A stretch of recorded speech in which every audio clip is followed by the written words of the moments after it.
Holler if you hear me, and welcome to tonight's edition of Art Uncensored. This is the top of the hour, 10 p.m. Eastern, and we are here and together for a bit of a curveball now. You voted for it, so I'm doing it. Yes, we got ourselves a Dallas Cowboy, a cheerleader right here in her classic little look. Oh, yes, whoa, Nelly, as referenced directly from this very, very luminous swimsuit issue right here. Oh, yeah, this will, hey, man. I hope she married well, because I actually do remember seeing this model be in the press and in movies or a bit like that for a while, unlike the one last night I was showing you all, which was the first swimsuit issue I ever remember seeing. So, okay, one or the other, although, both of them, well, since they didn't exactly become like, long-term, well, celebrities or anything, or have like some businesses to their names or whatever, I hope they married well.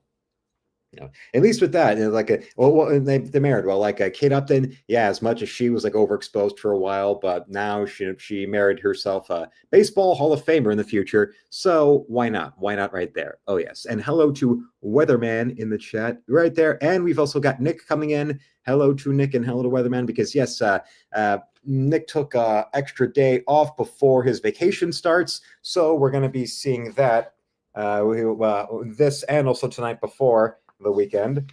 And if you want to see, well, let's take a look and show you the little medium process from the cover we took.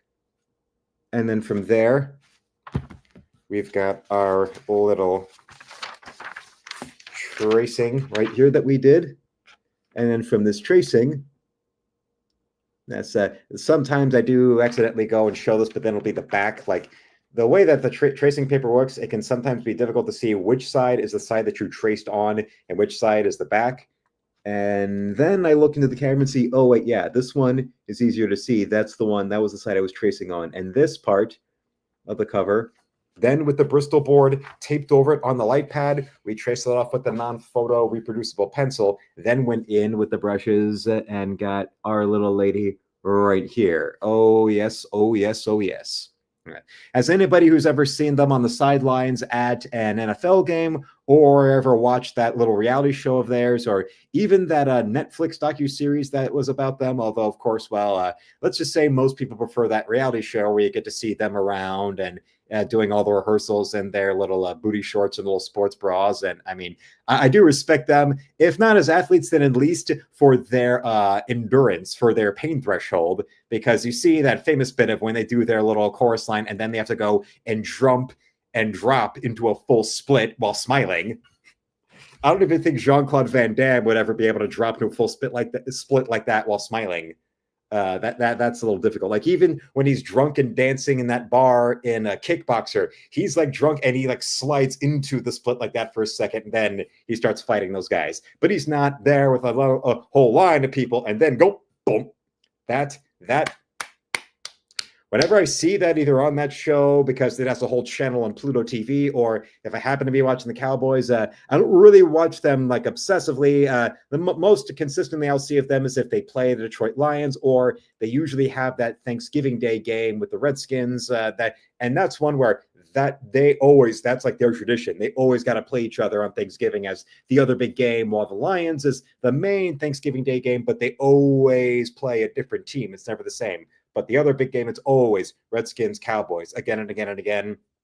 And I mean, and this is coming from somebody who spent most of their formative years across the Potomac River from D.C., but, well, I can't tell you a single image of what a Redskins cheerleader looks like, but even people in the far-flung parts of Africa probably have some image of Dallas cheerleaders. Hell, I've got proof of it. If you remember that movie Lord of War, where Nicolas Cage plays that famous gun runner that Count Dankula did a video on, and when he's off in Africa talking to this warlord, we see his wild, crazy son who shows up in this decadent convertible, and he's got like 3 women sitting with him in the back seat, and he's got them all, these 3 very beautiful but very stereotypical African-looking women, and there they are in the Dallas cheerleader outfit. So I do enjoy that. And I'm guessing the promise of Cowboys cheerleader is what bringing so many new viewers into here. And well, I'm all for that. And you also, since we got so many new viewers, let's give them a look at what we were doing the other nights with our Red Sonia right here, which is now still available up in the store if you want to see that. That's the store. The link should be posted to the top of the chat. Let me make sure that the link to the store is right there. I do not want to leave you all hanging or disappointed. So let's go. Where is that? Where is that? Yep, it's right there. So that's good. So now we can do a little sharing. There we go. Yes, our Monday stream right here. Let's scroll down to our pop culture color drawings. And stuff. Here we go. And there it is. Right there. All these color pieces, except for this one of Mankind. It was signed by Mankind himself, Mick Foley. So that's why that's 100. But the rest here are all 30, including the one in question. Very nice. And also under there,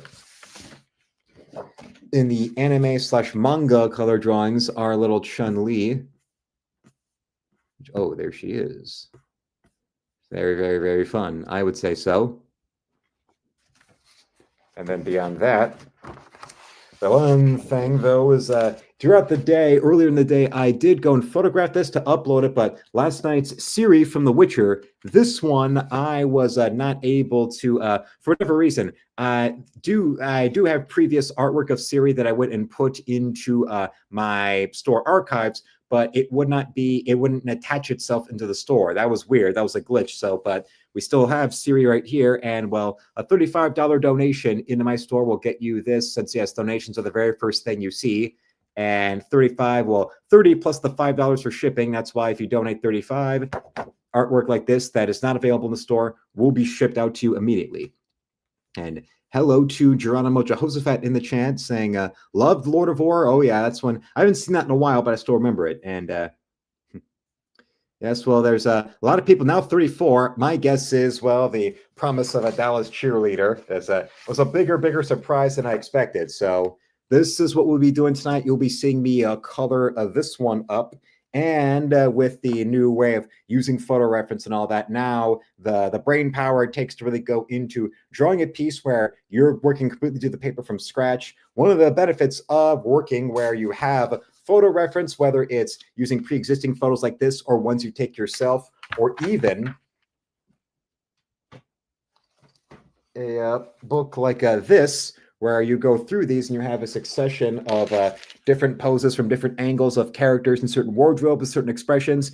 Just take the tracing paper over them, trace that off, and with that pose, then that's where you take the piece of wet Bristol board like this. You put this over there. You've got the light pad. You get it on, and that's where you go with the pencil over that to lay in the pose. But then the actual details of the character, the expression, the wardrobe is all in there because, well, as you can see, she's not exactly in the Dallas cheerleader uniform, although conveniently this is the one where they had NFL cheerleaders in here, although I think in this issue they did not have any like NFL, the Dallas ones in their famous uniform. Let's see. Trying to find as I'm they had a lot. Oh, she seems nice. Kind of like a part Latina Winnie from the Wonder Years. Where are these? Oh, just saw Danica Patrick's also in this. There you go. Where are you? Oh, well. If you like the lady on the cover, well, here's another one where she seems to be allergic to her bra. I'm not complaining. I'm just mentioning it. Oh, yeah, here we are. They put that. No wonder they put the little small detail on the cover because it's just this 2-page spread, I think. Maybe it's another. Oh, wait, no, yeah. Well, two 2-page spreads, but not in the classic Cowboys outfit. Me looking at these teams right here. No, we got the Dolphins, Eagles, but okay, that is actually surprising. That is very surprising, very shocking right there that we don't get any Cowboy cheerleaders in this. Very, very strange, but hey, That is what tonight we're making up for you right there and there and there. There's the link to the store right there in the chat as well that was dropped in that also after we showed you what was going on with it being pinned to the chat. And our friend right here, Weatherman brings up about our cover model, says Marissa Miller, yeah, I remember her name. That's her name. Has 2 sons and is married to a founder of Cartel Management and Cartel Records. Well, then, she did marry well. Very, very well.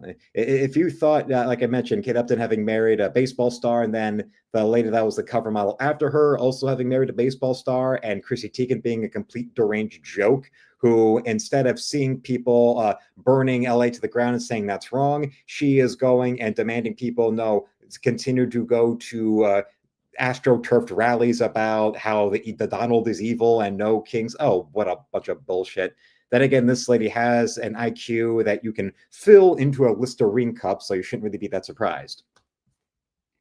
But yeah, and apparently also she's a Santa Cruz girl. Well, okay. And well, I think I remember seeing some Victoria's Secret ads with a lady like this, with her doing these. But remember, there was a lot of overlap with Victoria's Secret and the swimsuit issue for a long time, and they were doing really, really well. Like Rebecca Romaine is another one I remember seeing in both. Or I mentioned Elle Macpherson the other night, or even Tyra Banks. So there we go.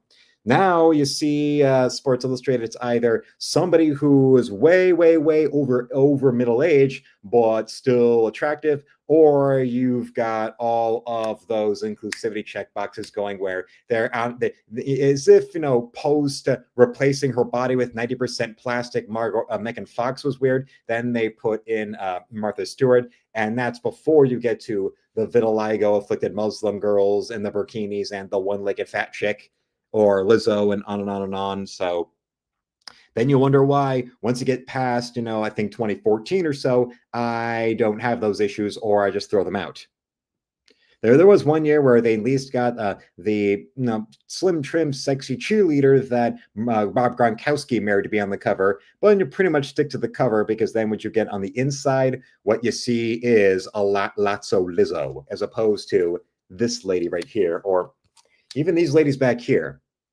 There is one issue this era I remember, where it includes a fold-out kind of centerfold-looking photo where it's the model Leanne Tweeden who was accusing Al Franken and got him to, step down from his office. Yeah, it's her laying there, and she's just covered with, just the, nipples and crotch covered with Budweiser caps. Yeah.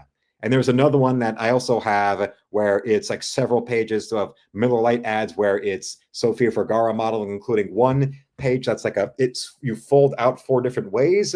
That roughly around the same time that she was doing those Tomb Raider commercials, they were commercial products tied in with the Tomb Raider movie, but they had her as Lara Croft instead of just using footage of Angelina Jolie. I'm not complaining, but that's I do vividly remember seeing those, like how when in the early days of when E3 was a thing, was also when Tomb Raider first came and exploded on the PlayStation, even though it debuted on the Sega Saturn. That's my Sega Saturn fans will remember that. What they showed was they had a live action model there at conventions, and that those PS1 years, and I think the original official model they had was Rona Mitra, that little sexy English lady who wasn't like a page 3 girl, but did a lot of modeling like that, and also got into acting. Biggest thing she's probably known for is, well, in the UK, she was in the Ali G movie. And over here, you might remember her either for that Underworld prequel where she replaced Kate Beckinsale for that one movie, or that Kevin Bacon Invisible Man movie where she's the hot chick that lives across from him, that then when he gets invisible, he sneaks into her place and forces himself on her after she's in the shower. And that's already after the repeated scenes of the nice long lingering shots on her tits, or her sweet ass little G-string, or her stepping out of the shower all dripping wet and titties galore, which, well, it's from the director of Basic Instinct. You should expect that. And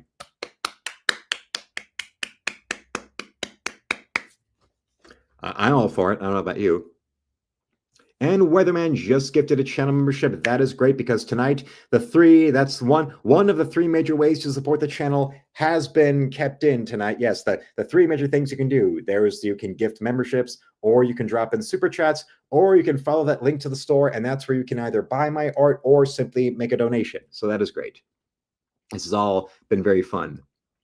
Yes, Hollow Man, that was the one. Love that one. That's another one of those movies that was a big hit for its time, but not really super worshipped or anything like that. So it eventually just kind of faded into obscurity. And now that means you have an entertaining thing that you can easily find on Tubi or Pluto for free.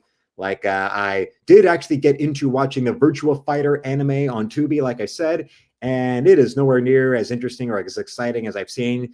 Comparing that to some random let's play of the original Virtua Fighter, or whether it's like a them getting the original arcade version to go and work on Steam or something on their PC, or even somebody doing footage captured of like their 32X or Sega CD version of the first Virtua Fighter, is more consistently entertaining than the actual anime itself, where it's playing way too much into being goofy, and instead of it being an action show, it's more for gags and stereotypical things you expect from anime. You've got the really unstable little dainty Japanese girl damsel who is a damsel but also a fighter, and you have the hero who is a dumb but a hero, and also really overeating. Like that there's something with portion control and table manners when it comes to the Japanese that they put so much, at least in in anime, in their cartoons.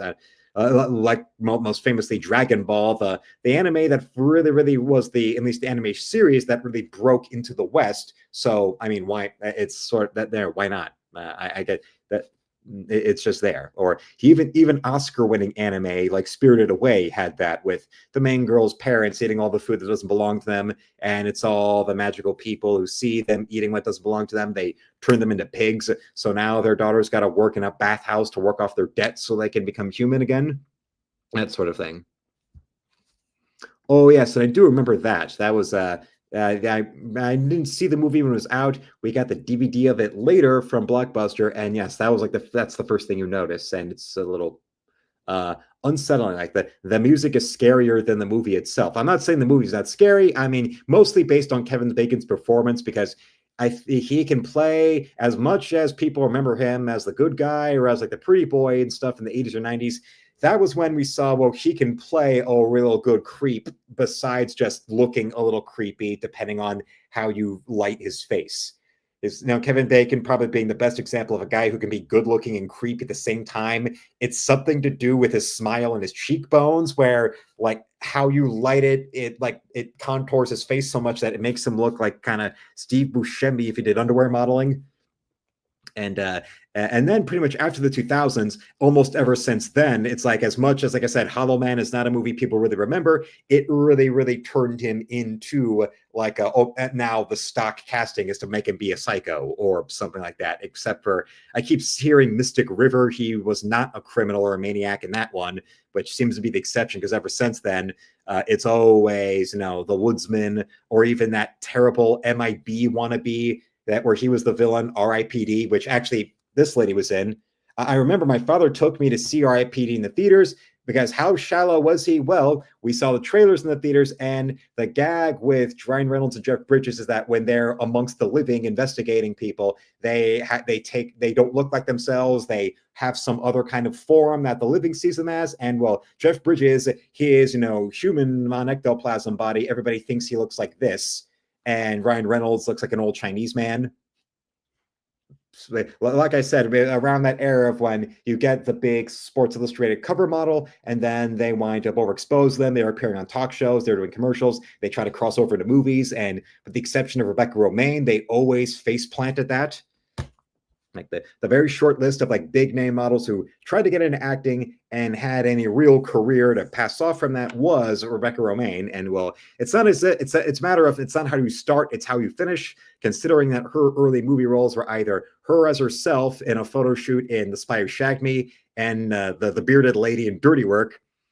And whether the big step of her from that was getting to be an X-Men as a monosyllabic nudist in body paint. But I'm guessing she was cast not just because of her looks and all that and her name and modeling at the time, but also because, well, as you saw from the swimsuit issues she was in around the time, that yeah, she had experience with body paint.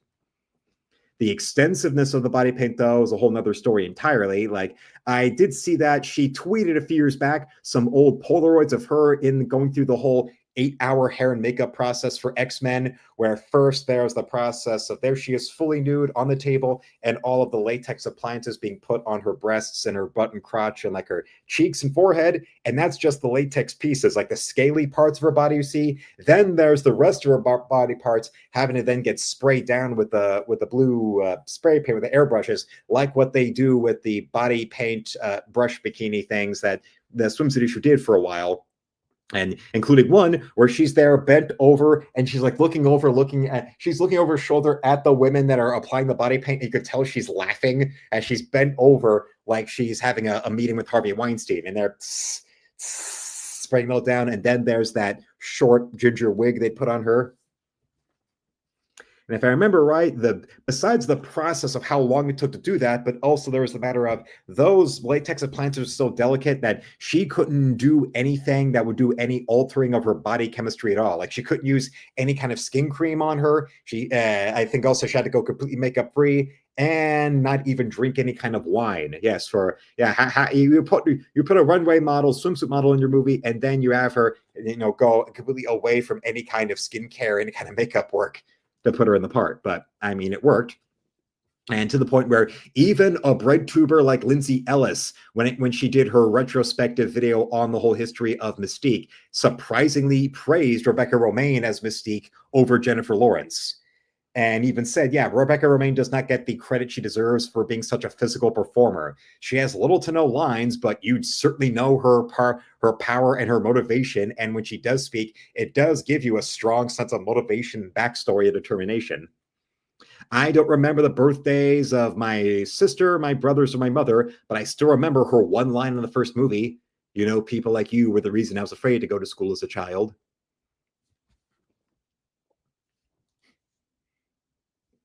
And when it comes to Kevin Bacon that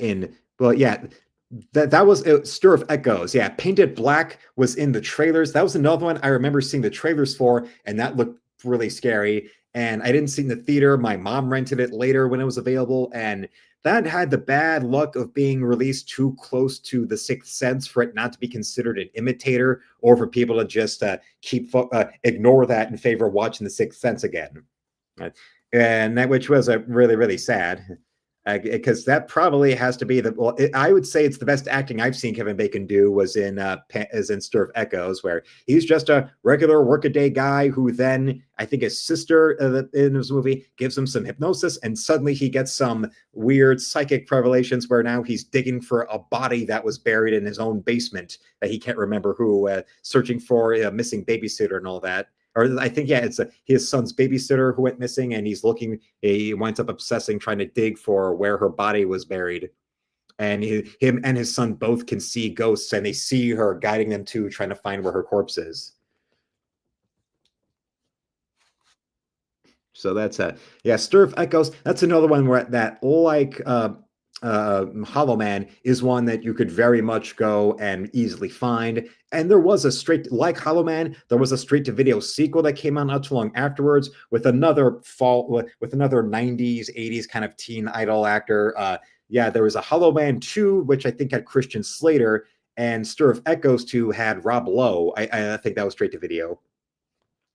That was that era of when, Rob Lowe, suddenly he went from, what's an aging pretty boy to do to stay around? Well, luckily for him, he found a big role in The West Wing. And then right when the show was getting at its biggest, he quit to try to do his own show on another network. And it got canceled in 8 episodes. And then he just said yes to whatever roles he could until eventually Parks and Recreation got him a regular role on that, built on him having been in Wayne's World and Tommy Boy. Or doing ads where he's sort of making fun of himself. Not too long after this, there was that DirecTV set of commercials he did where he was making fun of himself. Or there's him with DirecTV, and then there's the other shittier version of him that has cable. Well, now both of them are screwed because of streaming.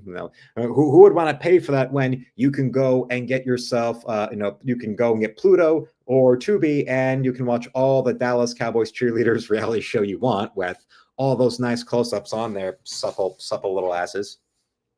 You don't see Dallas cheerleaders that have those giant, easy to pop, inflatable clown asses, do you? You might see some with breast implants, yes, but the big ass ones there, it would be like that scene in Crank 2 where the stripper gets shot in her breasts and her implants deflate right there while she's working the pole. It'd be like that, except it would just be like two H-bombs going off behind them. Like, you'd be looking at them like, is your father a meat burglar? Because it looks like somebody took two fine hams, shoved them down the back of your pants, and then smashed them with a mallet, like Gallagher. Some kind of weird, or that episode of South Park where Kyle gets the negroplasty and his kneecaps were made from the testicles of Mr. Garrison, but when he goes for a jump shot, he jumps and it makes his knees explode. So now Kyle's just laying there with his bottoms of his legs blown off like that Giant Man ripoff in that first storyline of The Authority that Mark Miller did, where it's The Authority versus a thinly veiled R-rated parody of the Avengers. Where, yeah, you can see that's the Iron Man, that's the Captain America, that's the Thor, that's the Giant Man. And I think if I remember right, what they do is that they get him to fly and grow so big that due to scientific law, once he gets past 60 feet, his thigh bones wind up snapping and his legs explode because his body cannot handle that much mass. The human endoskeleton cannot handle that much weight. It's it's a specific real world scientific rule that was something that was brought up in comic book wise. Why superhero comic books would bring that up was actually a little bit of a fact from the Flash back in the 50s and 60s. The way that the Flash was done as sort of being like an edutainment sort of deal, where the Flash, being a criminologist, he would use like scientific know-how as a way of how to manipulate his super speed to beat his villains. And that's why most of the Barry Allen classic Flash villains have some type of scientific principle behind their powers, something to do with the Weather Wizard or Captain Cold and Heatwave and the Mirror Master, something like that. And I think there was one of them that involved that size growing, and then boom, there you go. I think somebody made a joke about that, about the giant radioactive ants, but if the ants got above 60 feet, then their body would collapse under the weight of their own exoskeleton. And let's see. And we talked about the Jennifer Lawrence, the Rebecca Romaine makeup earlier, and Nick says, at least the makeup didn't give her skin rashes that the makeup did to Jennifer Lawrence. Well, it's probably a combination of, remember what I said before about Rebecca Romaine couldn't use any kind of makeups or skin cream or even drink alcohol, because anything like that would alter her skin chemistry would mean that the latex appliances wouldn't be able to stick. Well, knowing that Jennifer Lawrence is a massive sorority lush and a filthy slut, it probably was a matter of, there she was, this X-Men First Class was being made before she became Weinstein's latest, hooker. So probably it was just a matter of her being drunk off her ass when she wasn't supposed to, because her cool girl shtick really is just an uppity sorority drunk. But yeah, in my father's generation, they were just a sorority. They were a drunken sorority slut. Nowadays, they're the cool girl. But there we got the little we weren't able to quite see through the bullshit, at least until one too many pretentious, repetitive David O. Russell, directed, Harvey Weinstein produced Oscar bait films started to rack on our nerves, and then that famous Golden Globe Q&A she did afterwards, where she was such a condescending bitch to the Hollywood Foreign Press reporter who was trying to ask her a basic question about, well, do you think that this doubles your chances to be able to win the Best Actress Oscar? But foreign language, the Hollywood Foreign Press reporter, you can tell English is not his first language, and she was interrupting him middle of his question, saying, "You got to put your phone down, man." And it probably was a matter of he was reading the English translation for it off his phone, but her being a clueless dingbat who was so power drunk on how precious and important she was. Yeah, if she thought that everything I do is going to be so great, everybody's going to cheer for me, then it turns out, oh wait, no, you're a prick.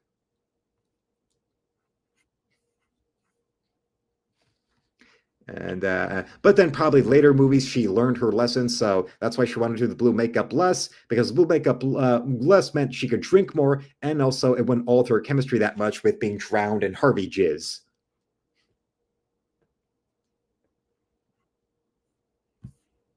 Going back over trying to see. And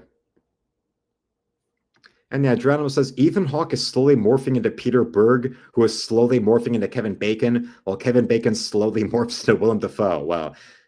I agree with you about Kevin Bacon and Willem Dafoe. I haven't seen what Peter Berg really looks like that much lately. Back when he was still regularly acting, I knew what he looks like, but he's mostly been behind the camera now. So, I mean, he can look however he wants this day and age.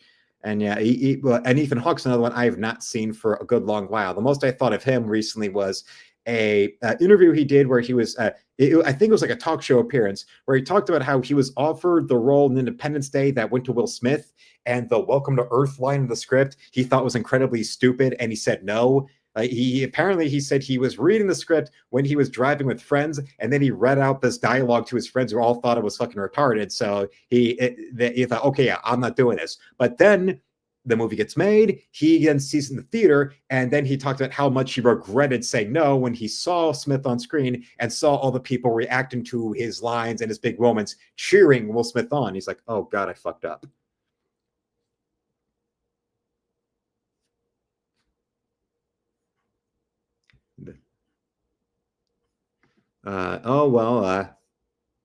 Yeah, Israel and Iran. Well, since both of them are nukes, they have nukes out coming out their ears. That's going to be a little bit of a oh.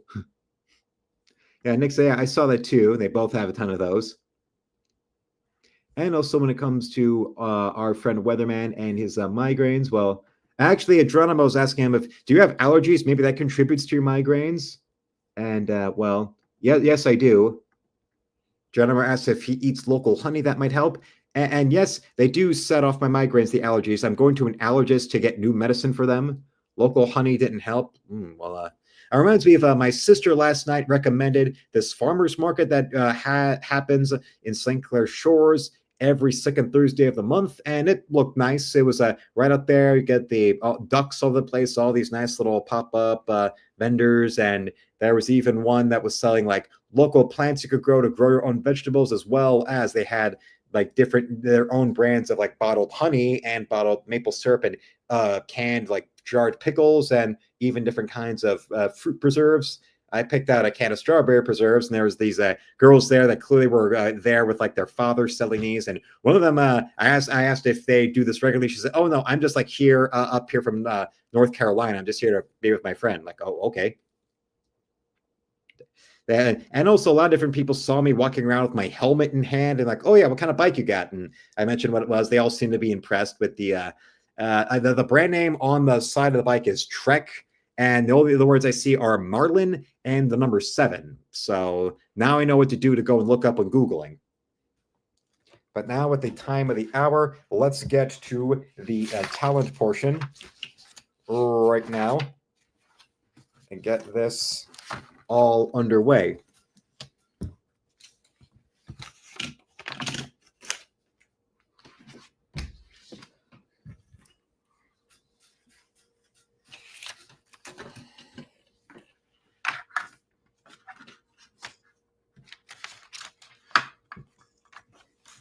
And now let's switch our perspective. Aha. Now we can get ourselves started on here.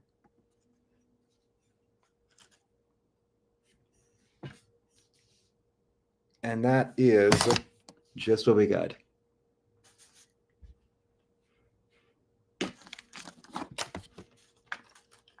Okay.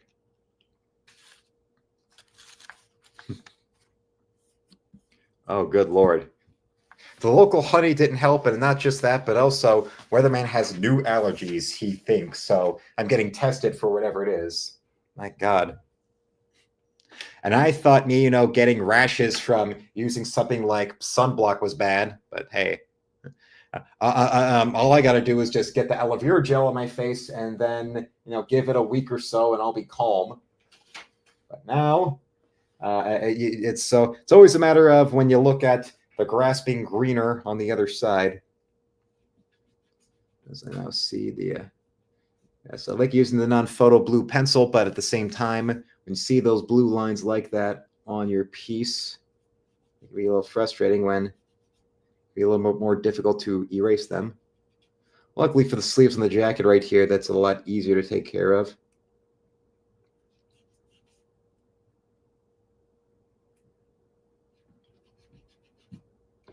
All right, now it's a matter of looking and seeing the different kinds of blues I have, which would match our little lady the best.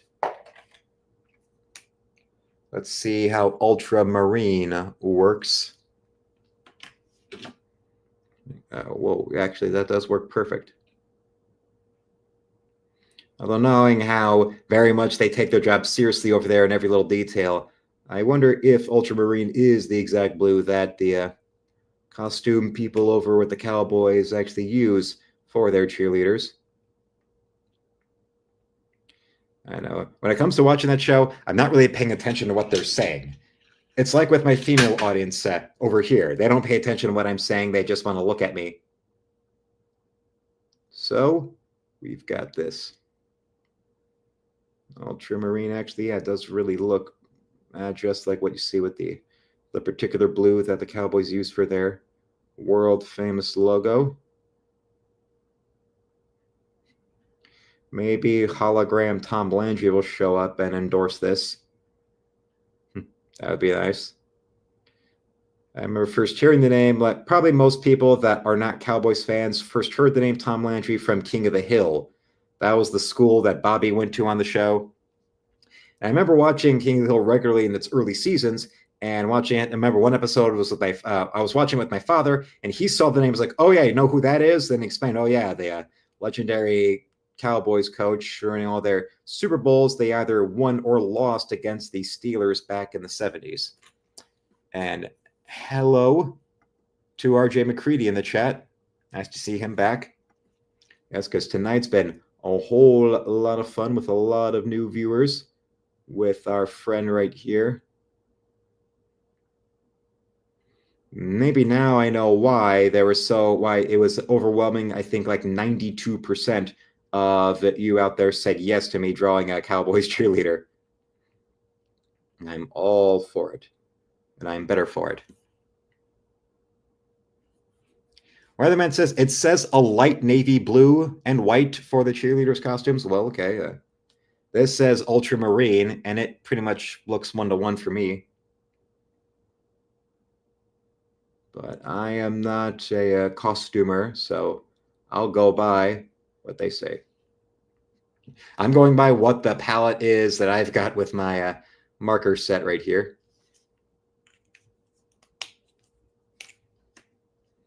And doing it well. No, very, very much a Caravaggio. Now, if only I could be able to get with as many women as Caravaggio did, because Caravaggio, out of the Renaissance painters, was the biggest gash hound out of all of them, to the point where the famous hardcore porno cartoonist of Italy, Milo Manara, most recently now has done multiple comics of the life of Caravaggio. Yes, Milo Manara, the comic book artist who's best known for that watercolor Spider-Woman cover where she's on all fours with her ass up in the air. Well, now you can see from that, and then you look at his work in his native country. If you read any of the English translations of them, why now his most recent work is now, I think, like he's done 3 volumes of Caravaggio. And remember, of a comic about Caravaggio, which is really an excuse to see him being a painter who's humping around with all kinds of ladies. And yes, in Italy, they tend to do comics more like how they say they do them in France, where they'll release them like it's an actual novel. Like it will be, when you get that collection, you get that book, usually it's like a 9x12 kind of page size, and in like a hardcover, a hardcover format that tends to be about maybe 2 or 3. The page length is about 2 or 3 issues of regular, monthly superhero, whatever, put together. Italy and the Franco-Belgian comics business are like that very, very similarly. And even Weatherman says it looks pretty close. That's about so. But remember, this is just the initial layer of color stage before we really start getting in with our more painterly touch, with our blending and our light and halftone and shadow. And yes, they giving the people what they want. That is for sure. Geronimo says, my understanding is Caravaggio was down for whatever. Well, If you look at the way he painted women and then you look at his biography, yeah, now you know why a guy like Milo Manara, who before then also was known for a series in his native country called Click, about a woman implanted with a device that is controlled by a little remote that will either, when turned to full power, will give her such unyielding sexual hunger that she will then proceed to go and act out obscene sex acts in public. And yes, that series was given an adaptation as a succession of softcore films on late night cable back in the late 90s, including one that starred that horny blonde from the Charles Band movie Head of the Family. The little horny blonde who gets tied up naked on stage to act out Joan of Arc for the head of the family. And they got this actress to do her best Jamie Presley impersonation with the southern drawl and the beautiful petite body that she can't stop showing off nude on screen. The difference is that Jamie Presley did pose in Playboy, but that actress, Jacqueline Lovell, also did some Playboy channel videos, as well as even some hardcore photo spreads and even some hardcore videos.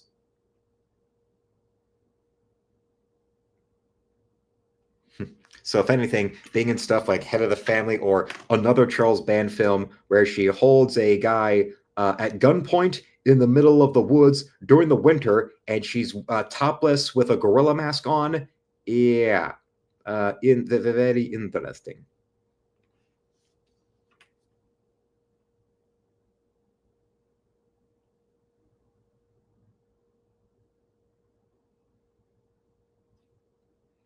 There we go. Right now, just the stars will give a little bit of a, just keep it flat, the coloring right there.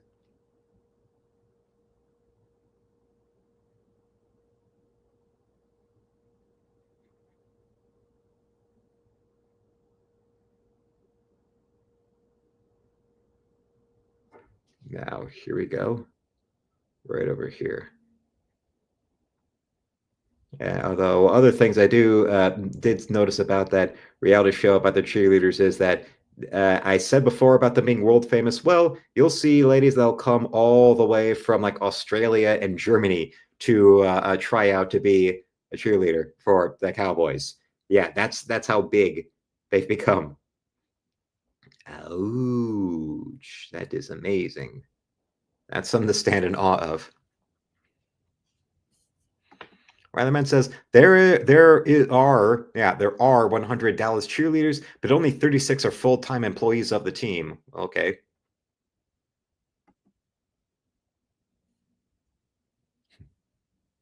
All right. RJ says topless in the winter. Jacqueline Lovell, would have poked an eye out with those nips. I'm not kidding. I can remember the name of the movie, but if you look up, just go and Google image search Jacqueline Lovell naked, you're bound to see some stills from that movie where she holds a guy at gunpoint with her tits out.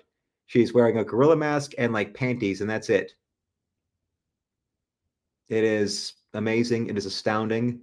And I would want to shake her hand for doing a scene like that.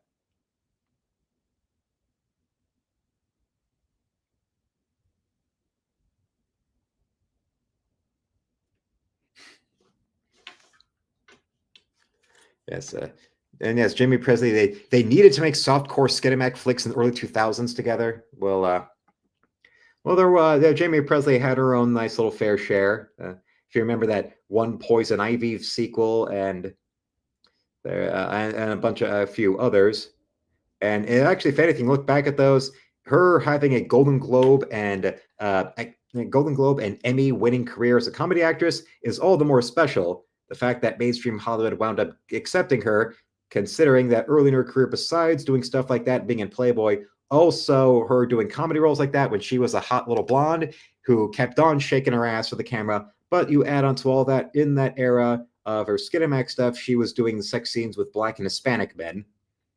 That Jerry Springer movie she starred in, where yes, she's getting some loving from Mr. Michael J. White, and another one called Journey to Absolution, where she has a long sex scene with Mario Lopez. That's actually that's an interesting thing to point out. Yeah, Jamie King. Yeah, that from Sin City. I don't think she ever did any softcore stuff. Well, yeah, you did get to see her tits in Sin City when she's riding Mickey Rourke, and that's about it.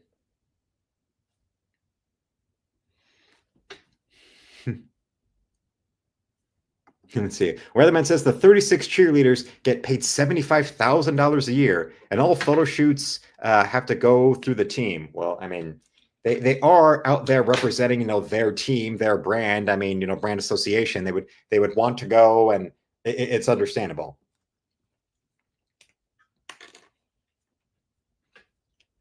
And RJ says, I just searched that Jacqueline Lovell movie. The title is hideous. Science. Oh yes. I that's one of those I've seen a few times, and it's always fun.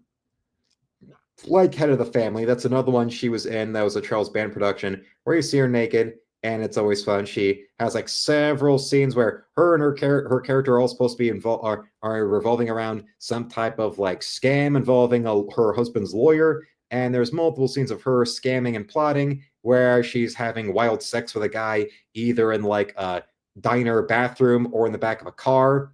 She's got tits out. She's doing these monologues about her devious plans while she's riding a guy like she's a rodeo queen.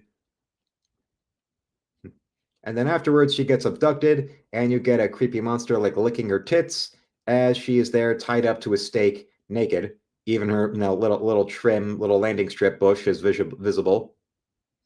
And it must have been really cold on set because she has rock hard nipples there. I think maybe even harder somehow than when she's holding a guy gunpoint in a gorilla mask. Because my God, that was some screenwriter's fetish, or maybe it was a producer's idea. Or hell, all we know, maybe it was a thing where they were in the middle of production and they were there on set that they thought, what can we do to make this scene better or interesting? Just hold them at gunpoint, but no, there's something more we can add. How about, okay, you take off your top and wear this gorilla mask. And yes, My Name is Earl was a fun show. My man clarifies also the temps that the cheerleaders have get paid 150 per game, but a lot of model scouts check out the temps. Yeah, I can understand that. Like who else remembers G4 in their prime? That one show they had that had that brunette on there who like competed in American Idol, where it was her giving like cheat codes to games. Well, before even American Idol, she was like briefly a Dallas Cowboy cheerleader. So I remember seeing like the photo of her on the field in the uniform right there. Like, or while I was watching that show, so of course I wanted to see other photos of this fine young lady to see what she was doing. And oh yeah, even before competing on American Idol, she had been a Cowboys cheerleader. So yes, a round of applause.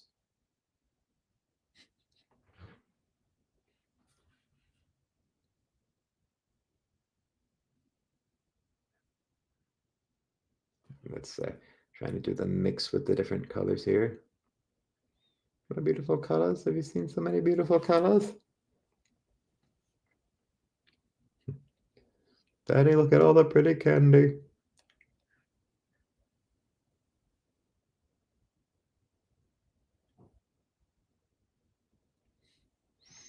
And now here we go with that. Where's the other ones? Okay, now let's try here.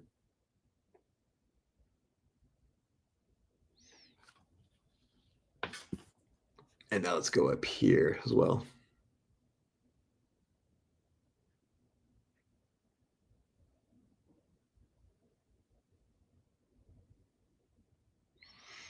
And down there, sort of at random, kind of picking where the blue on her little pom-poms go best.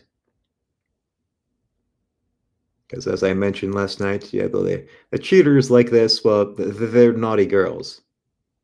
They know, especially when they're out there in Texas, a state like that. And the Southern hospitality, the Texans out there, they've got their values, they've got their morals. I'm not mocking them for that, but then there they are with good God-fearing folk like that. Then you got these sexy little things, shaking those asses all over the place for everyone to notice. Like that's not going to drive the men wild to make the women insanely jealous. So doing that and knowing what they're doing out there, they know that they are being very naughty. As I said before, a naughty girl is the one who knows that what she's doing is, is a bad thing she's not supposed to do, but she's doing it anyway. But also because they're not doing it with a real sense of malice, that's what keeps them from being a bad girl. A bad girl has the evil glint in her eye when she's doing such devious things as being all lusty out there on the field to distract the men from the game. These are just nubile young cheerleaders, even though they should know better. They're somebody's daughter. That's you remember that old statement. That's somebody's daughter out there. Yes, that's what you should be thinking. So it's pure naughtiness on these girls. And well, unfortunately, also a pom-pom is not really, a sturdy enough material to use to spank. So you're just gonna have to settle for your bare hand, or if you can find a yardstick nearby, or maybe take the down marker. If you can take the down marker, get that and just whack over their ass. Do that, and they will. Although remember, if they enjoy it, they enjoy the punishment, then that means they're a bad girl.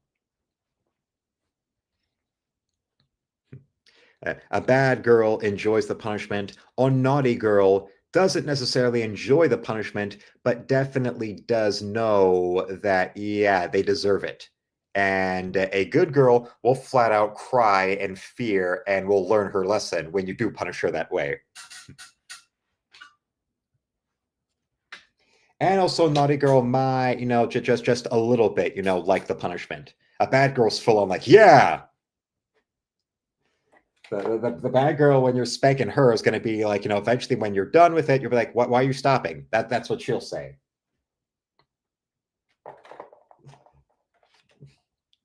The bad girl will be looking up at you like, hit harder.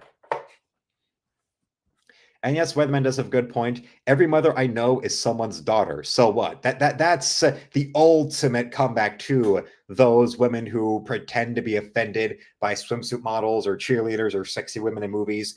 As I've said before, it's just a matter of they're jealous or made insecure by women that look that hot. So no wonder, you show them the Dallas Cowboy cheerleaders, they're gonna be screaming to the heavens about it because, well, they wish that was them.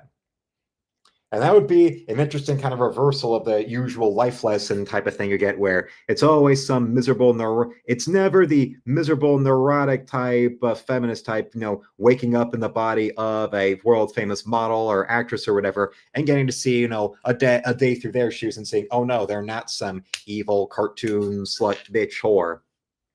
Not that a screenwriter like Tina Fey will ever acknowledge that, because she's the female equivalent of those idiots that are still to this day brooding and sulking about not getting to, have boyfriends or be in the in crowd in high school. In case you wonder why, Tina Fey, for all of her feminist virtue signaling, when it comes to attractive blondes, she universally portrays them as a bunch of borderline retarded sluts who need a smart, underappreciated, nerd woman who knows so much better to go and rescue her from all the men who mistreat her. Yeah.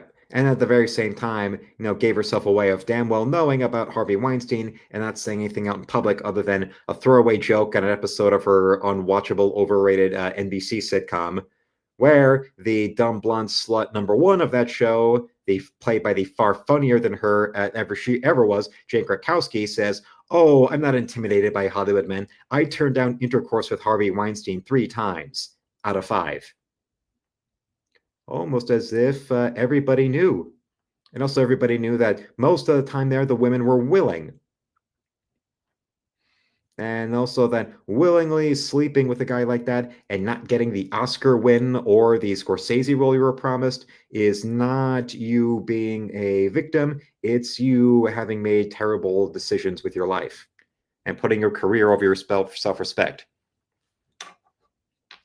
There's a great underrated moment from the Nicolas Cage comedy Honeymoon in Vegas, where he's there in Vegas with Sarah Jessica Parker, and she starts crying and begging, "You brought me here, and now I'm a whore. You brought me to Vegas, and you turned me into a whore."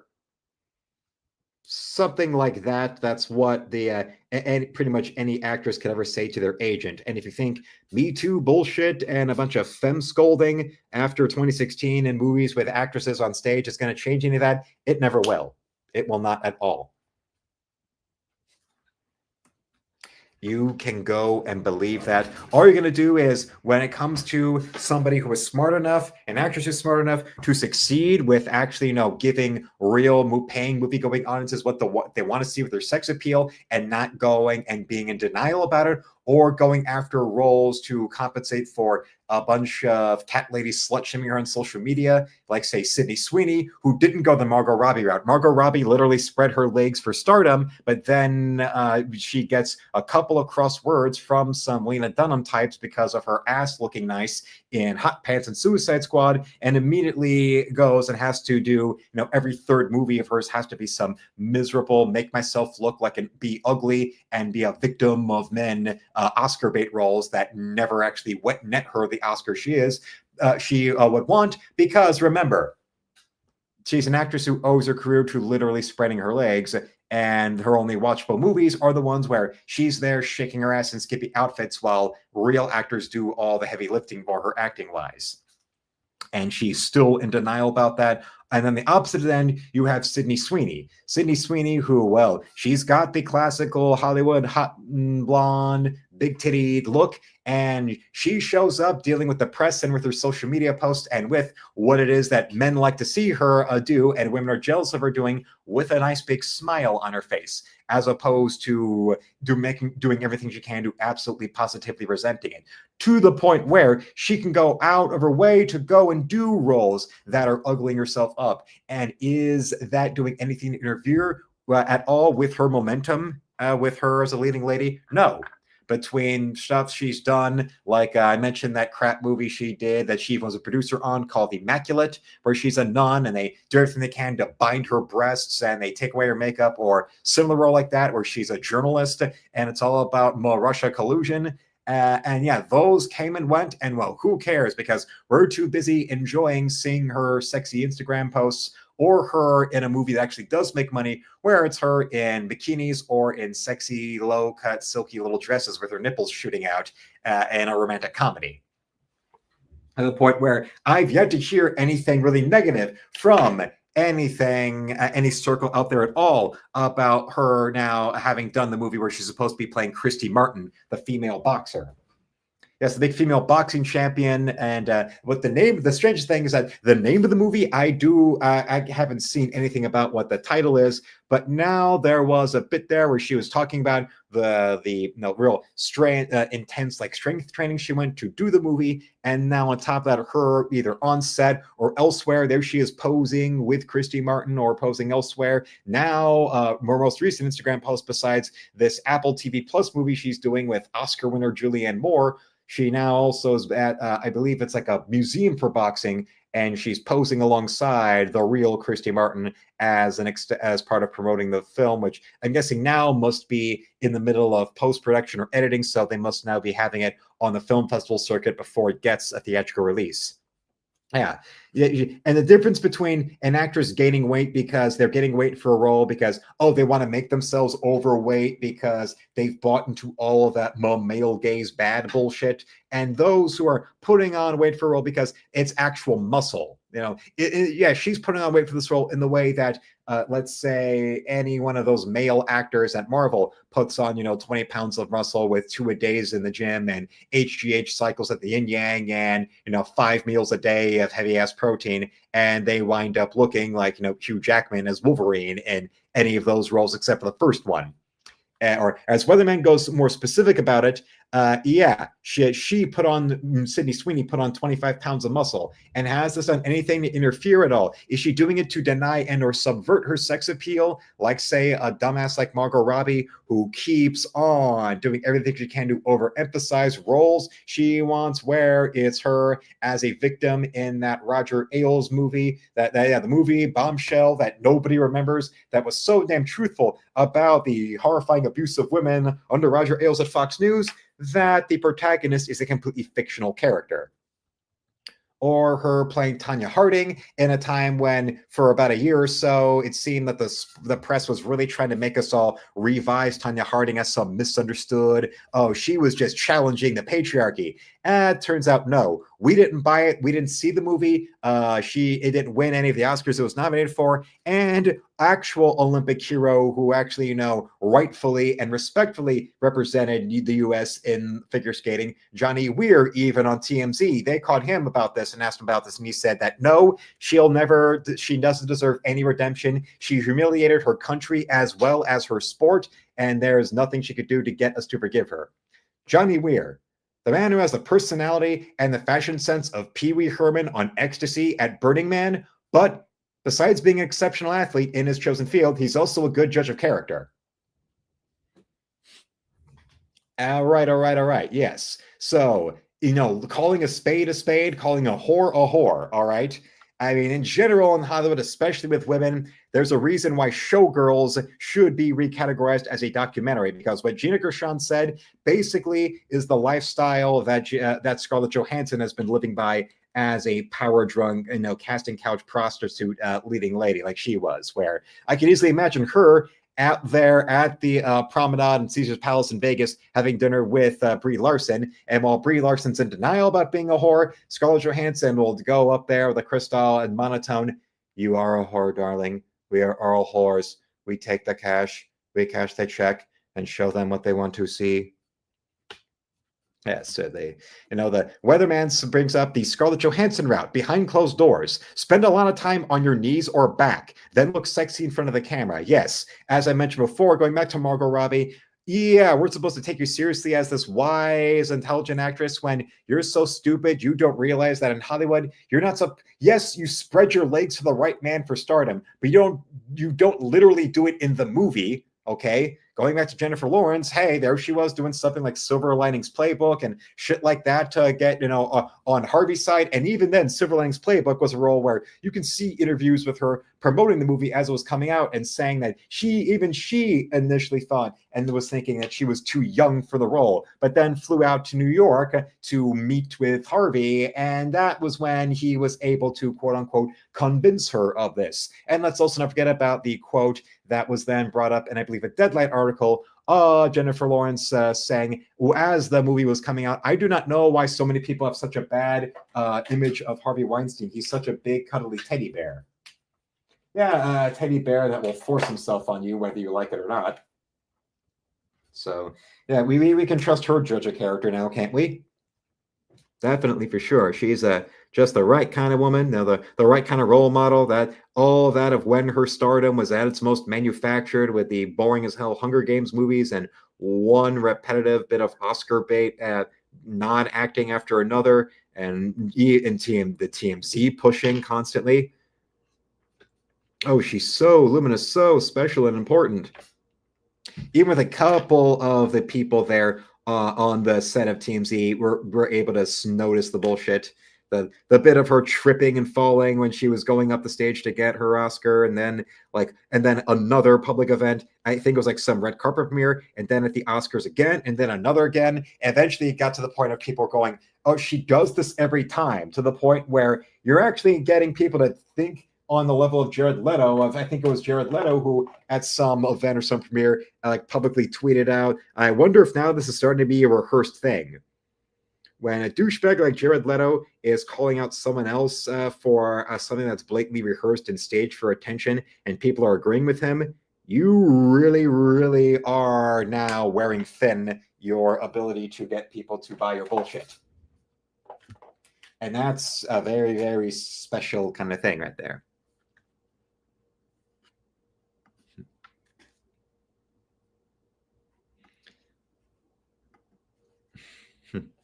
Oh, yes. Scarlett Johansson did all her best acting on her back or on her hands and knees in front of men. That's definitely true.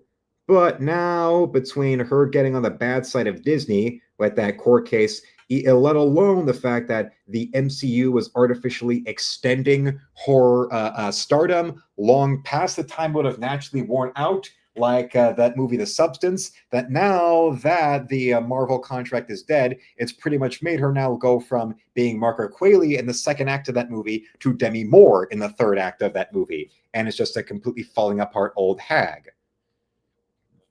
Yes, so yeah, no more now. So now she's all hopping mad and now lying about how offended she is about having been so sexualized when she was young. And I was just a piece of ass in Iron Man 2. Notice you didn't say that as the movie was coming out. Instead, you were defending and denying any rumors about you being made to lose weight for the role, even though obviously you were. Yeah. And RJ brings up, coming back to Brie Larson, I now picture Brie Larson doing the showgirl sex scene in that same robotic, awkward way in the movie. Yes, although, yeah, Showgirls starring Brie Larson. Well, considering how Brie Larson was built up for a bit and then spit out by Hollywood or in the stardom, I pretty much I can see Brie Larson looking at Showgirls and thinking of it as a biography, especially behind closed doors with her talking with the other MCU whores like the original one, good all Johansson, especially after they threw her out and there she is going like Gina Gershon in the hospital at the end of, I needed a rest anyway. There's always someone younger and hungrier coming up right behind you. And besides, my lawyer's got me a real nice settlement. I'm pretty sure both Scarlett Johansson and Brie Larson now can look at Showgirls as a documentary.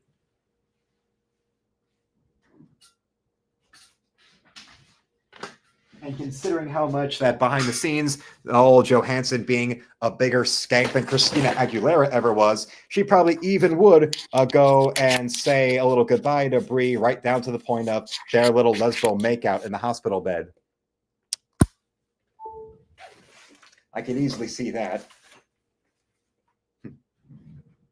And there's, Brie leaving Hollywood behind to go do some theater show in London. And she's talking to some guy sitting next to her on the plane, like, oh, yeah, where are you going? Oh, did you gamble? Yes. What did you win? Me. And then she pulls out the switchblade and she wants her fucking suitcase. I thought that what the fuck you doing? Really crazy lady, put that down, all right? Okay, I'll do it. Yes. Brie Larson is goddess.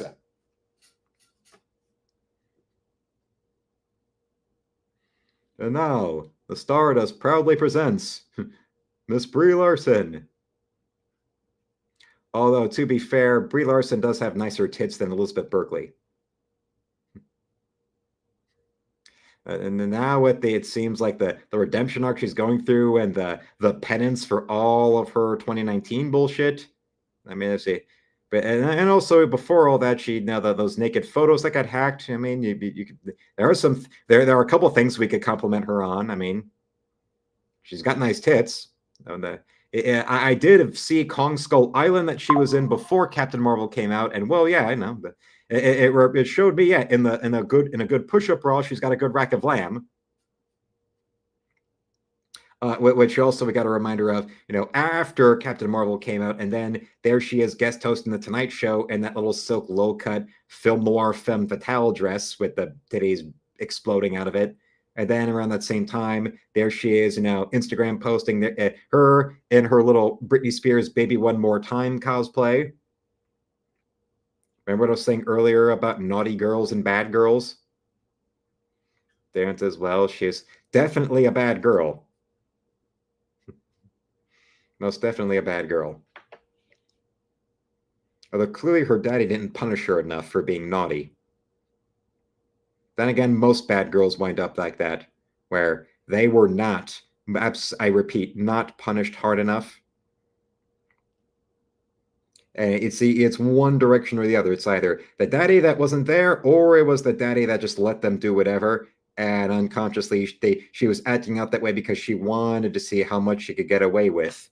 and led to her being completely power drunk on that, or she actually wants to be punished because she sees out there in the world those girls who do get the discipline from daddy and wants that because she sees that and sees how they those daddies act with their daughters in other ways and sees, oh no, wait, that they really do care. So that's when she sees her daddy as being something like weird or malfunctioning or wrong and not disciplining her like that. So she acts out more and more and more to the point of winding up in porn, or even worse, being a Hollywood actress. But it's still, daddy won't be there and daddy won't just spank her. Even though she clearly deserves it and clearly wants it, and she's fully aware of it. And then also how far she's able to push it and how much she's able to get away with, gives her more and more of a power rush. So then when you do punish her, it's like a Catwoman situation where whoever it is that will finally punish her and capture her, it actively turns her on, and then she winds up getting, the hots for whoever was that disciplinarian. Hence why Catwoman, there she is going after Batman, and there she is with all that innuendo and offering, testing his character by offering him a little bit of that pussy. But then she sees, oh, bats don't eat tuna.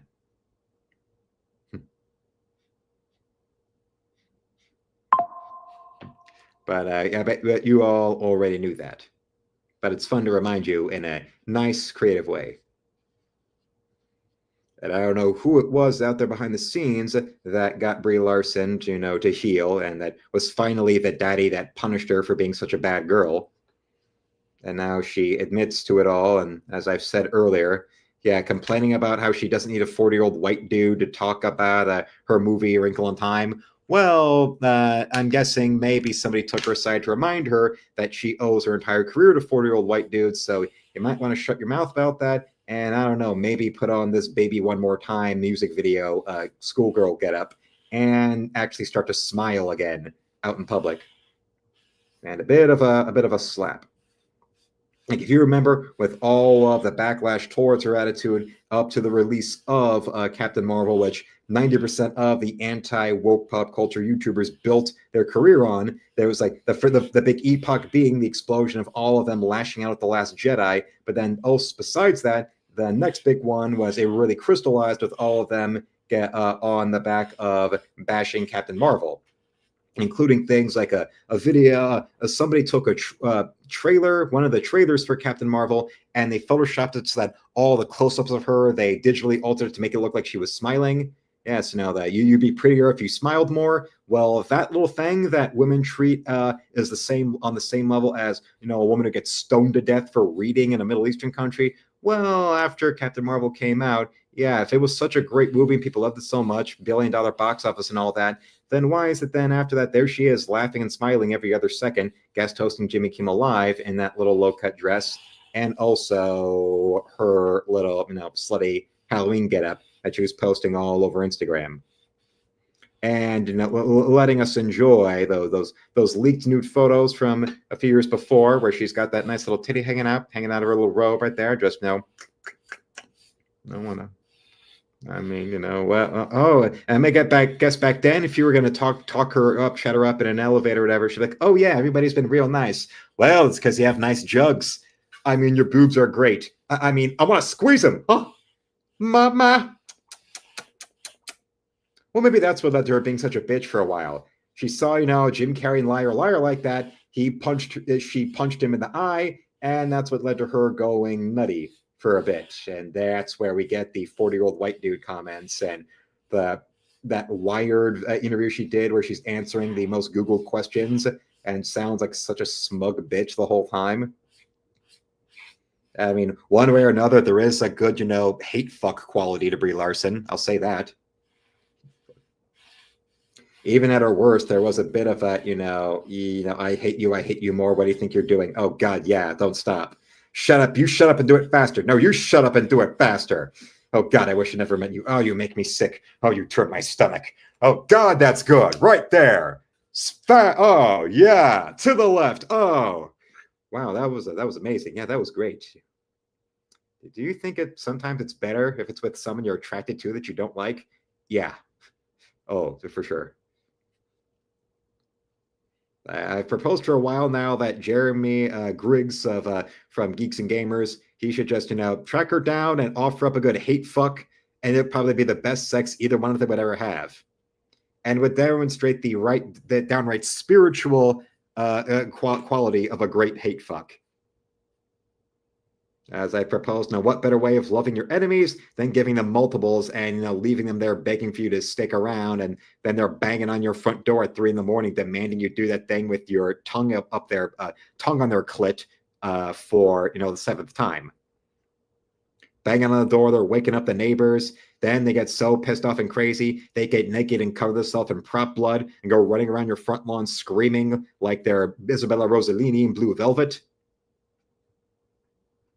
You threaten to call the police, but then they wind up calling the police and saying that you were attacking them.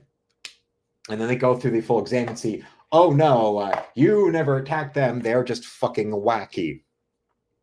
They're a little wacky tobacco, like that crazy lady that Razor Fist was dating for a while, that he wound up showing all the receipts of how he never did anything to her. So all the shit she was saying on Twitter and all the other crap that was being spewed by those idiots like Culture Casino, not Kino Casino, by Kino Casino or the fuckhead Smash JT. Well, yeah. As he said in that video, if you thought that Pro Jared had receipts, well, enjoy this. Pro Jared had receipts to prove he wasn't doing what people were accusing him of, but our friend Razor pretty much brought an entire damn bank statement for the last 7 months.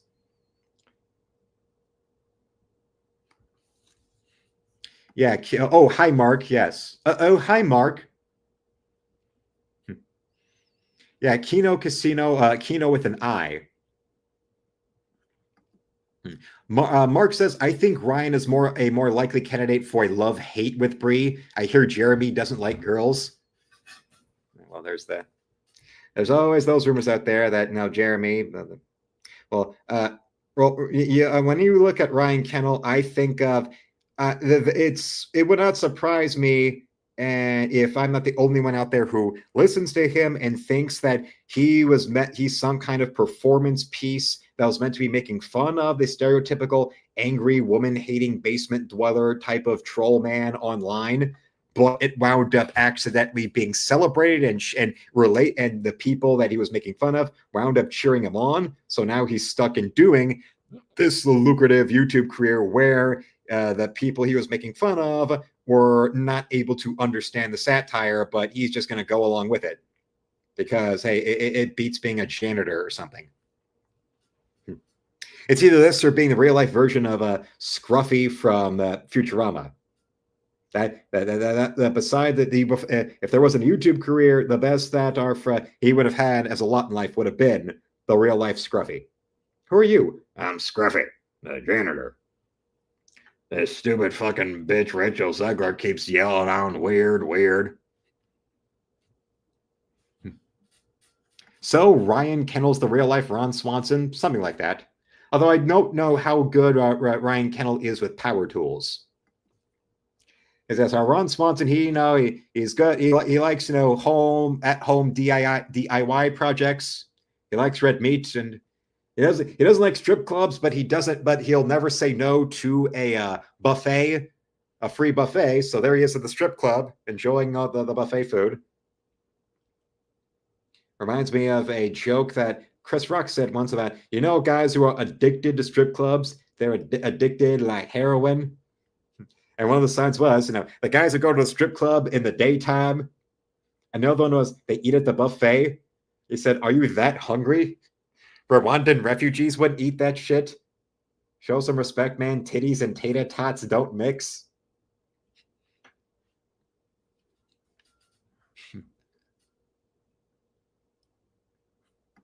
I hate Brie Larson or AOC, but Zegler I wouldn't touch with a 10-foot pole. Exactly. Yes. Well, Geronimo specifies the only Swanson I want to be around is Christy. Yes. I see she does conventions now, and I'm amazed that, considering how a lot of the convention organizers are blue-haired land whale type of freaks, considering her being very pro-Trump, and during his first term, there she was tweeting, getting her photo taken with him in the Oval Office. Well, that's nice to know. And also, I wonder how many guys have had the balls to, when it comes to getting an autograph from her at those conventions, if they bring a copy of her Playboy to sign. If I'm ever at a convention where Christy Swanson's a guest, would you want to see me bring my copy of her Playboy to get her to sign it? Do you think that would work? Or would she be offended, or would be like, oh, hey, and whatever? Yes. There is at least one type of convention I do know that where, it's expected. It's called GlamourCon. It happens up in LA, where a lot of, old playmates and pinup models from, the yesteryear, they'll go there and they'll have, they'll do the thing there. They got their booths, they'll do the signings on it, and they'll have their 8x10s you can get autographed, or, get your photo taken with them, or, you bring your own thing to sign. Like if you got like an old copy of a Playboy, or like, Inside Sports that they appeared in. You want to do that? And well, Mark says he would never eat at a strip club. Which, how many of you out there would never, besides Mark, how many else of you out there would never eat at a strip club? And yes, Christy Swanson, schwing, Mark. And Mark also says, I'm sure Christy Swanson, would sign her Playboy. Claudia Christian signed hers back in the day. She was fun. And yeah, I actually do have that one. Yeah. A very pre-Babylon 5 Claudia Christian did do Playboy, and I do have that. And Weatherman brings up, Christie was a fine-looking woman in Buffy the Vampire Slayer. Shoot, I would go to town on her, if she likes. So would I, yes. And well, it makes sense that she would have wound up in Playboy, because before then, when she was the love interest in The Phantom, well, remember, in The Phantom, the Playboy Mansion is used in the movie as the villain's big mansion for his big charity party, where we see Christy Swanson for the first time in the film. Yeah, that's the Playboy Mansion being used as a location. Why? Because, well, Hugh Hefner was old college friends with the creator of The Phantom, Lee Falk. So why not?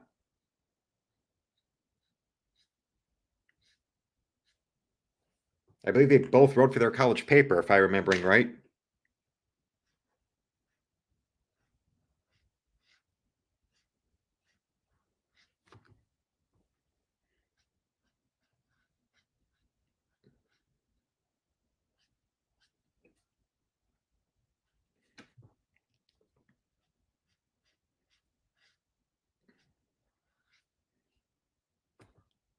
There we go. Just a little bit of this.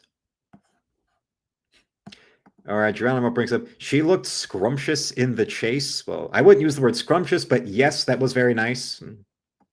Luckily, Charlie Sheen didn't have HIV back then, so health-wise, she's okay. She didn't have to go and panic like Brie Olson, the porn star, who was like the biggest example of the hypocrisy of modern Hollywood, with all their love of Me Too and all that crap, and yet Charlie Sheen comes forward having HIV. So then when it comes to women he was having unprotected sex with while HIV positive for years, including, one of his goddesses, Brie Olson, that her being understandably a little, horrified by this and feeling betrayed by this, and the fact that, the understandable health fears she would have about that. And what was most people's response to it? Oh, treating it like a gag, or playing it for laughs, or like laughing her away. So much for sex work is real work, you two-faced cunts.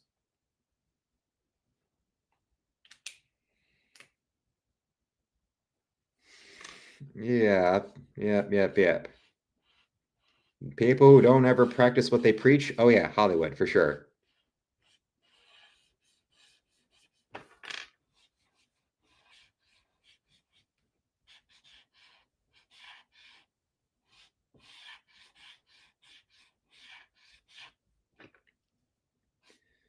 Good morning. Good morning.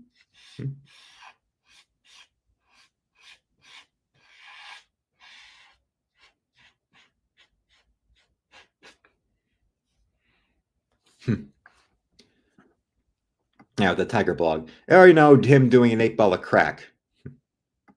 Mark says, I quit strip clubs years ago for financial, not moral reasons. With hookers, you get more bang for the buck. Correct. Geronimo hasn't been to a strip club since 2012. Okay. And oh, we got Forever Lost in the chat right there. So hello to Forever right there. Yeah, the different shades on her skin look good. Well, this is one where I really am trying to like look at the photo reference here and capture, since here so much of the figure is actually visible, unlike with Siri last night. So I can go and really do what I try to do with observing, comparing the photo I was using to what it is I'm drawing to try to capture that sort of effect with the palette, with the light across the figure.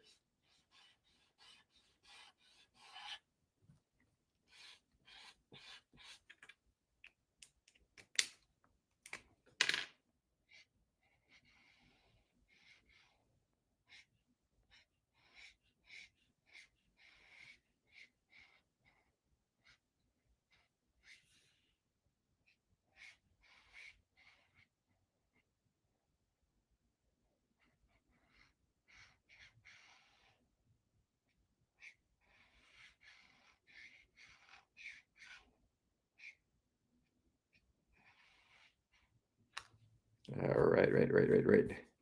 And now down here. Oh, yeah.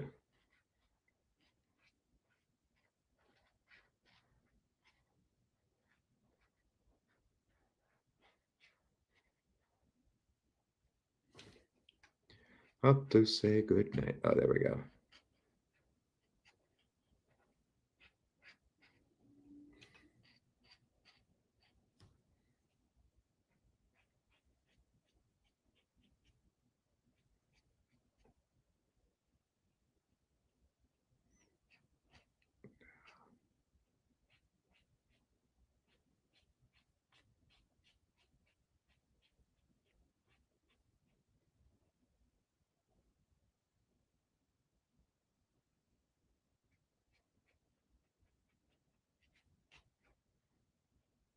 There we get that.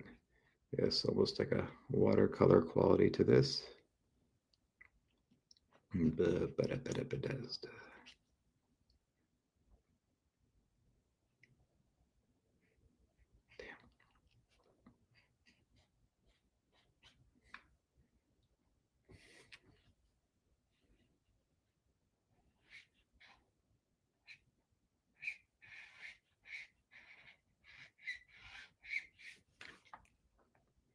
Okay. Now we got that there. Let's give her a little. We have to make it look like at the end of the day, you really just want to spank her.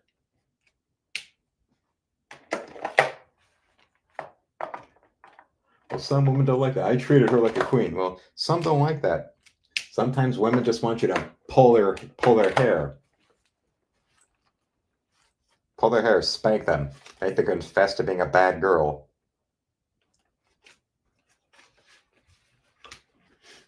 To the point where they're on their hands and knees begging daddy to keep hurting them.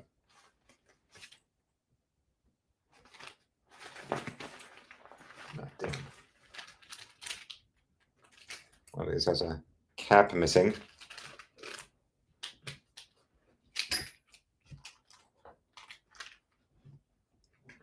That damn apple. I actually know what to do here.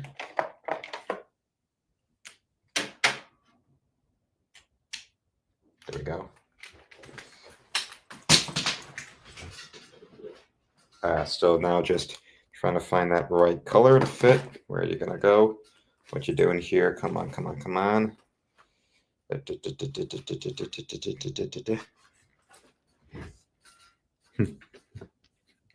Yes, you can tell Marissa Miller spent a lot of time on the beach. You can see a lot of her freckles in her current pictures. Oh yeah, and even this, even back in the day, this of her prime with the swimsuit issue, you really notice like the freckles on the bridges of her nose.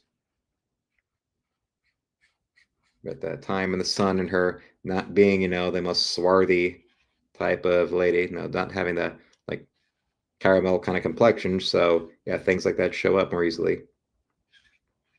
Or at least her, not having the type of like skin that's more survivable in that intense heat.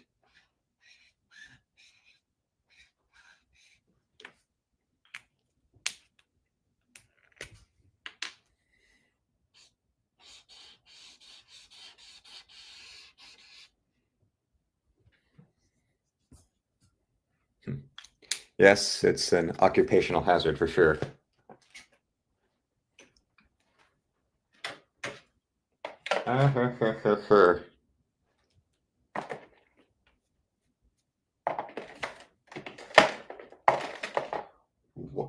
Now just looking over the proper.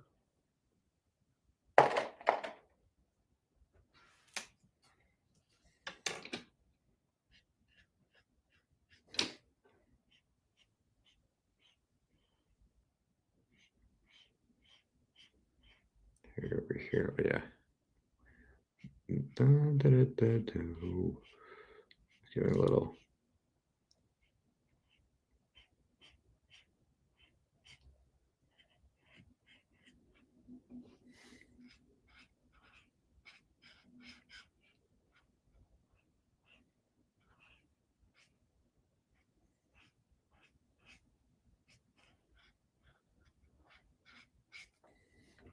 Getting a little trim right here. Mark says his first girlfriend was a very pale redhead. My first girlfriend was a very pale redhead. She used to joke that 5 minutes in the sun, she'd burst into flames. I do too. I can very much relate to her. Or to Weatherman's sister.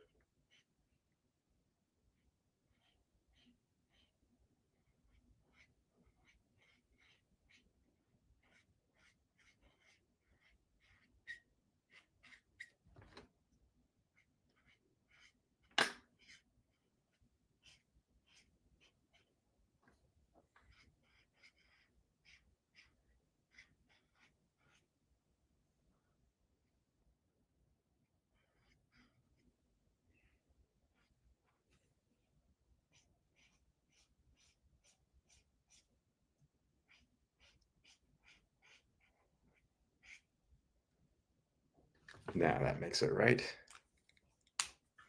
So too late to say good night. So good morning, good morning. Good morning, good morning to you. Now we have that. Oh, we have that now. Wow, why do you break my hair? Oh, Bonnie. Yes, it has headphones. I got a new stereo with surround sound. It has headphones. That way I can watch my Steven Seagal movies without waking Bonnie. Yes, lock and load, bring on the pain. You bastards come in here, eat our fish, pollute our waters. I'm gonna send you back to hell where you belong. And that was the early days of Family Guy, in that little window before and the time of Seagal first not appearing in movies, and then that brief comeback he had with Exit Wounds before he squandered it and then wound up in straight to video shit.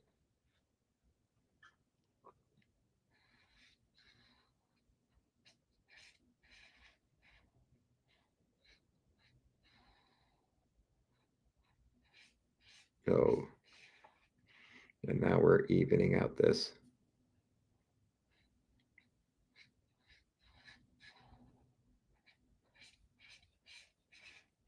And now it's more smoothing up. I see.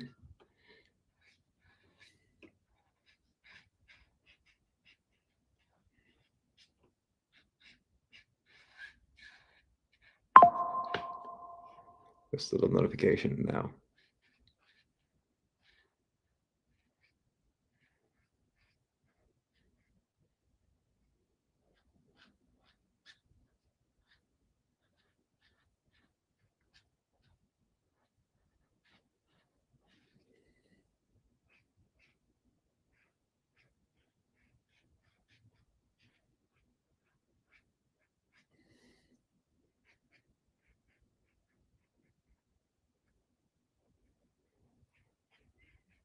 There, we're getting right there.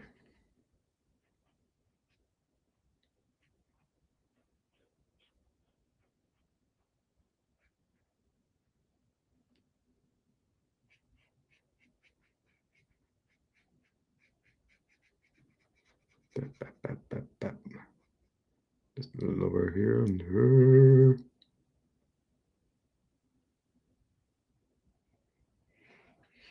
Yeah, we even that out, smooth that out. Big, tough Steven Seagal beat the shit out of Kelly LeBrock. Takes a big, tough man to beat a woman half his size, motherfucker. Correct. Are you coming in here like that? Hey, wait, why are you so fat? Do you have a question? Does it have any? Do you have a question that isn't about his weight? You act Asian. You look Native American. Your name is possibly Jewish. So, what the hell are you? A fat? He's fat. He's fat. I'll make him bleed, Peter. You see, Peter, usually when you go one-on-one with another wrestler, you got a 50-50 chance of winning. But I am a genetic freak, and I'm not normal, Peter. So, Steven Seagal has got a 75% chance at best at beat me. But then you add Kurt Angle into the mix, and his odds of winning drastically go down. So if I was to take my 75% chance and divide it down by Kurt Angle, he'd have a 33 to 30% chance of winning. You see that there, Steven Seagal? The numbers don't lie, and they spell disaster for you in a fight with me at Sacrifice. That fat son of a bitch, Steven Seagal, thinks he can challenge us all. I'm gonna whoop that ass. Everybody telling me to calm down, but he's fat. He's fat.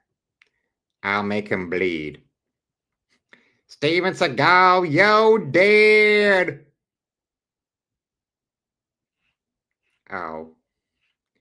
Oh, it's my town. Now you understand why you shouldn't have ever hit Kelly LeBrock that way. I smacked your ass around. I whooped your ass from here to Kingdom Come. I smashed you in the grapefruits. I raised some hell. I opened up a fresh can of whoop ass on him. And that's the bottom line. Why? 'Cause Cleveland Brown says so. You can go out there, Brock, and spin your little nursery rhymes about Know-Your-Roll Boulevard and Jabroni Drive, but it don't matter what you say because in a week, that belt is coming home with me, and that's all I have to say about that. I'm gonna go then, check right into the Smackdown Hotel in room 316 and have myself a victory beer, but I'm gonna have myself a little pre-victory beer right here. And I'm giving the corporation a beer bath. I soaked down Vince McMahon's $3,000 suit. It was a $3,000 suit. And then I came in. What first thing I want you to do is get that piece of crap, Jake Roberts, out of my ring. You go out, he was out there stumping his prayers, saying his Bible, and it didn't get him anywhere. He talks about John 3:16. Cleveland 3:16 says, I just whipped your ass. So you might want to go back and buy yourself a cheap bottle of Thunderbird, and you might get back half of that courage he had in your prime. And they're all, I don't matter who it is, Shawn Michaels, Bret Hart, they're all on the list, and that's Cleveland Brown's list. Now I'm looking to go slapping through every single one of them.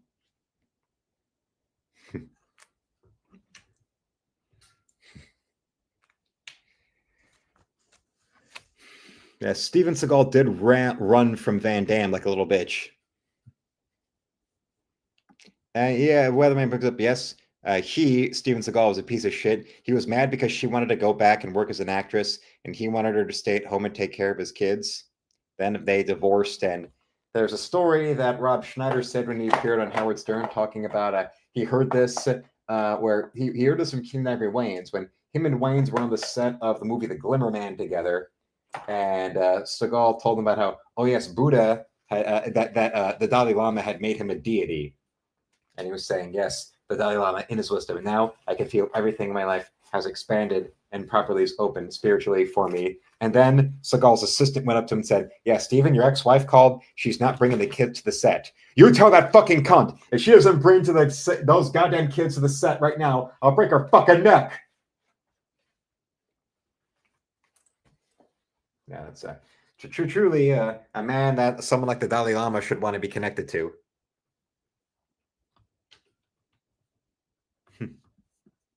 Well, Forever says she looks good. Luke reminds me of an old friend I had. Well, I'm hoping that you all think she looks good. Let me just get one last little detail right here.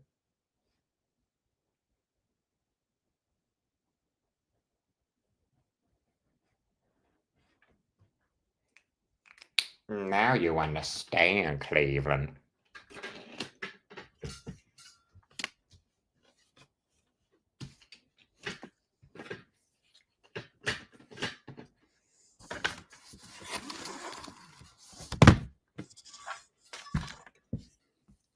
And switch to the proper work right here.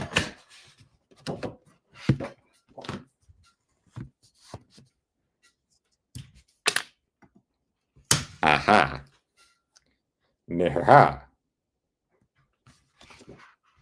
And give you all a little side-by-side look at what we have done. And this is the moment.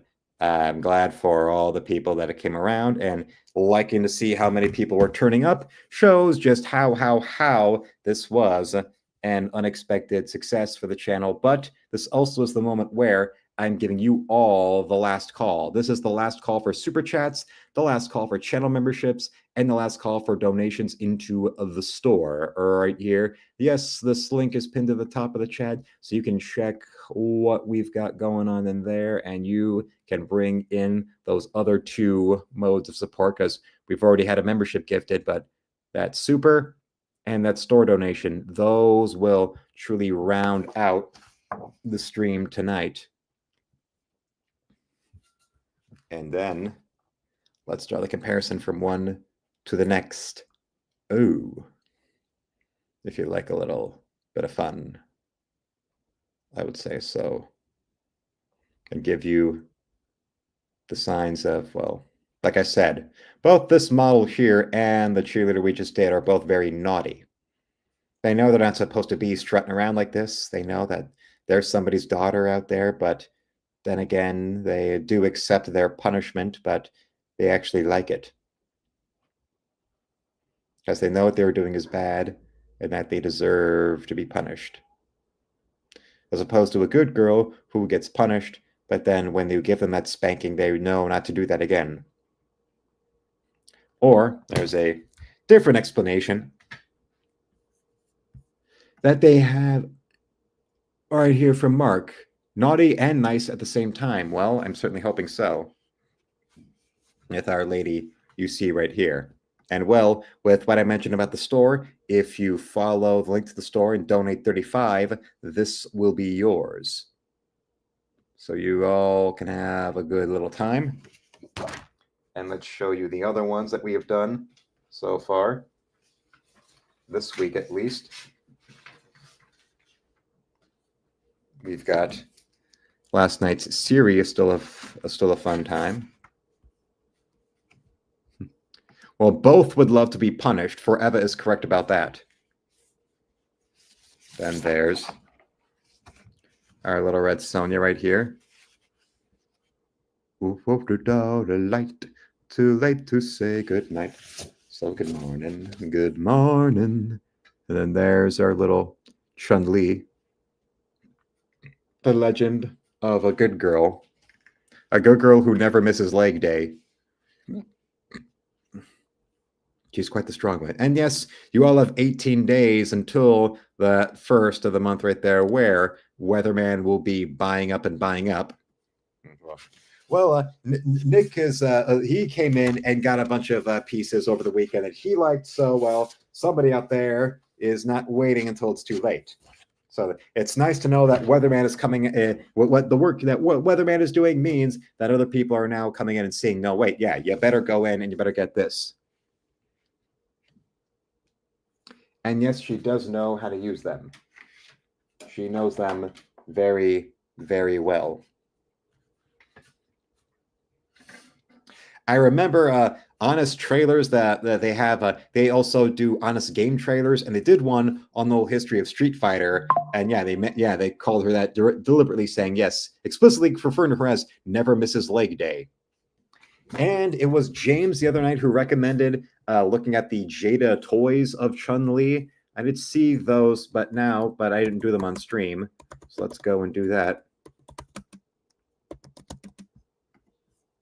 And share it up right here. Chun-Li, yes, can crack walnuts with her thighs. Oh, here we go. All right, 32% off. There it is. Those little hair buns, those legs, for sure. There's her posing in her outfit there. Those little sets they make for these pieces. But then that's what it looks like in the box. KO with different hands. Oh, they make the box look like a little. It's Ultra Street Fighter 2. Oh, and we've got Ryu. Ready to go. That's a better price. And then there's Ken with his helicopter kick. Oh, and our friend Dalsum. Dalsim, yes. Yogi Flame. Right there. And he's even got the skull necklace. And yes, Bison. Bison right there. Yogi Flame.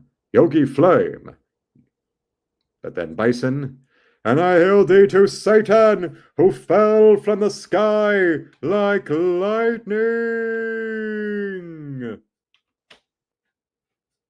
But for me, it was Tuesday. Straight to my feet. And I also want to see, remember what I said earlier about that there wasn't a mini arcade game or something like that, like one of those arcade one-up machines with Virtua Fighter? Turns out I was wrong. This Sega Astro City mini console, yeah, look at that. It does come with Virtua Fighter. Yes, it's this little thing there with those 6 buttons and a little joystick like that. You hook the USB up into your TV, I believe you can do. Yeah, it shows right there. It comes with 36 built-in games, and there are actually somebody's here at the bottom of this that lists them all off. Here we go. All the games built into this machine. Got Columns and Columns 2, Cotton, Fantastic, Night Dreams, Crackdown, Dark Edge, Golden Axe. Oh, My Hero, don't know. Radmobile. Oh, yes. Radmobile, that was where actually Sonic the Hedgehog made his first appearance. And also, yes, Radmobile as seen as how Brendan Fraser learns how to drive in Encino Man. Sega Ninja, Shinobi, and Virtua Fighter right down there. So yes, this little thing like that, almost like smartphone size, Sega Astro City mini console, does come with Virtua Fighter. So yes, there is one of those little consoles that has the Virtua Fighter right there.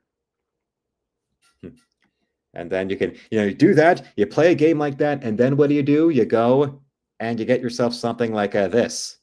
You ever see these ones, or see the kids who got beat up and then they go and they take a class where they read this one, Bruce Lee's Fighting Method?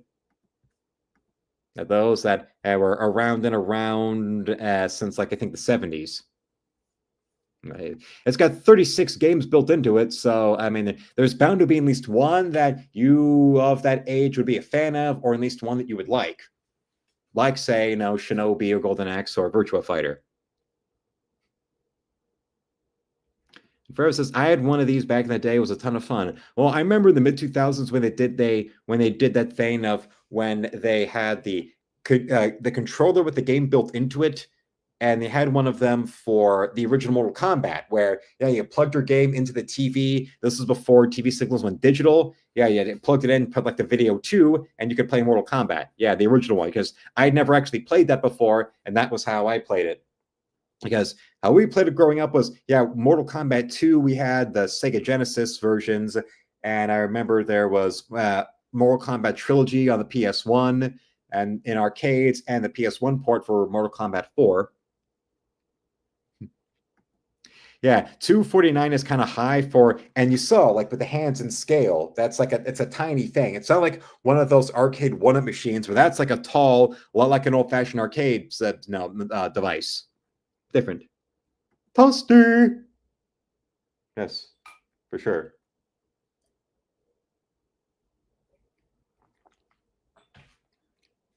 Definitely toasty.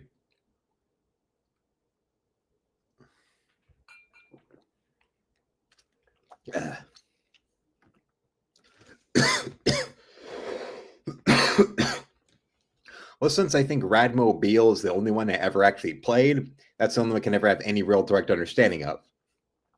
Virtual Fighter's all secondhand for me. It's all secondhand, not second nature. So, got to do that. It's all in the future. Yeah. Forever says they sold them in Chinatown. By me, it was almost impossible to buy them since they were so popular. I'm assuming you meant Chinatown and not just China. Oh, okay. Mark says there's a one-up machine with all 3 Star Wars games. I want it, but it's for 1,000. Well, hey, finding quality Star Wars stuff these days is worth the price to pay since you're not going to get it from Disney. That's a guarantee right there. Or if you're able to get one of those machines that has the Star Wars trilogy arcade game from like 97 or so. Yeah, that was kick-ass. Or no, round 1 fight.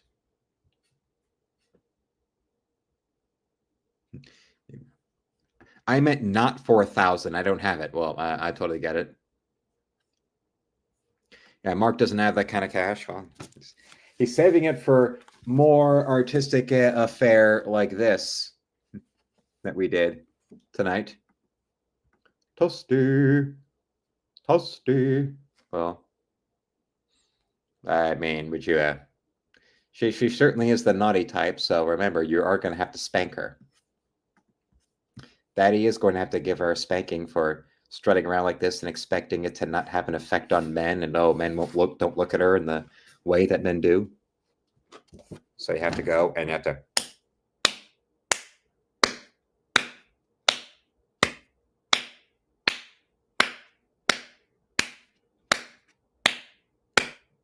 Even if it hurts you more than it hurts her.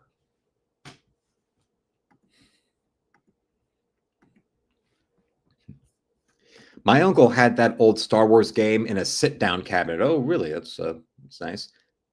That when it comes to the Star Wars trilogy, that was the arcade game out of Star Wars stuff I remember the most, and also one Phantom Menace pinball machine where it was almost like it was trying to do like a video game combo with a pinball machine. I remember. I don't know if anybody else remember this, or maybe if you like went and Googled it, you might be able to understand what it is I'm coming from. And well, yeah, that was a fun one.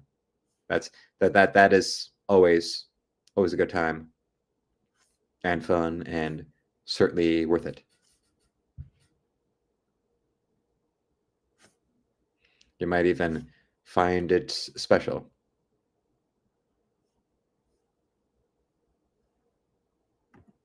Yeah, well, Forever says my money is tied up at the moment with other things, or else I would get one for sure. I think Forever's referring to that arcade machine I was talking about.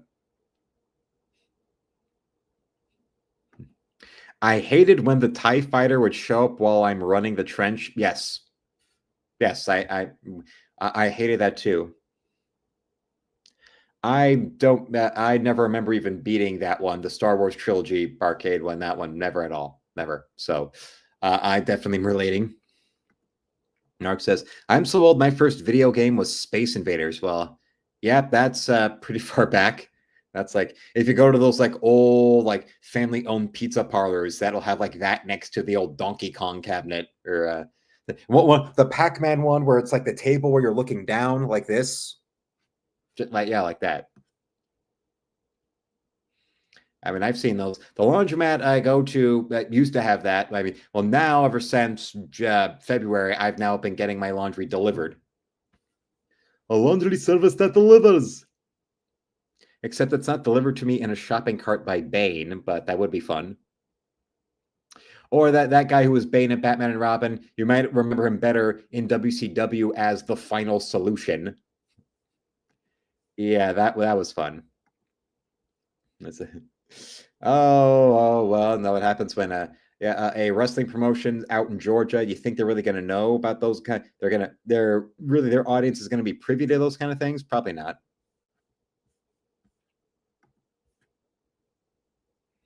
But that's just no, my talking, my thinking right there. We used to play Sunshine Bear. Oh, you was Sunshine Bear, baby?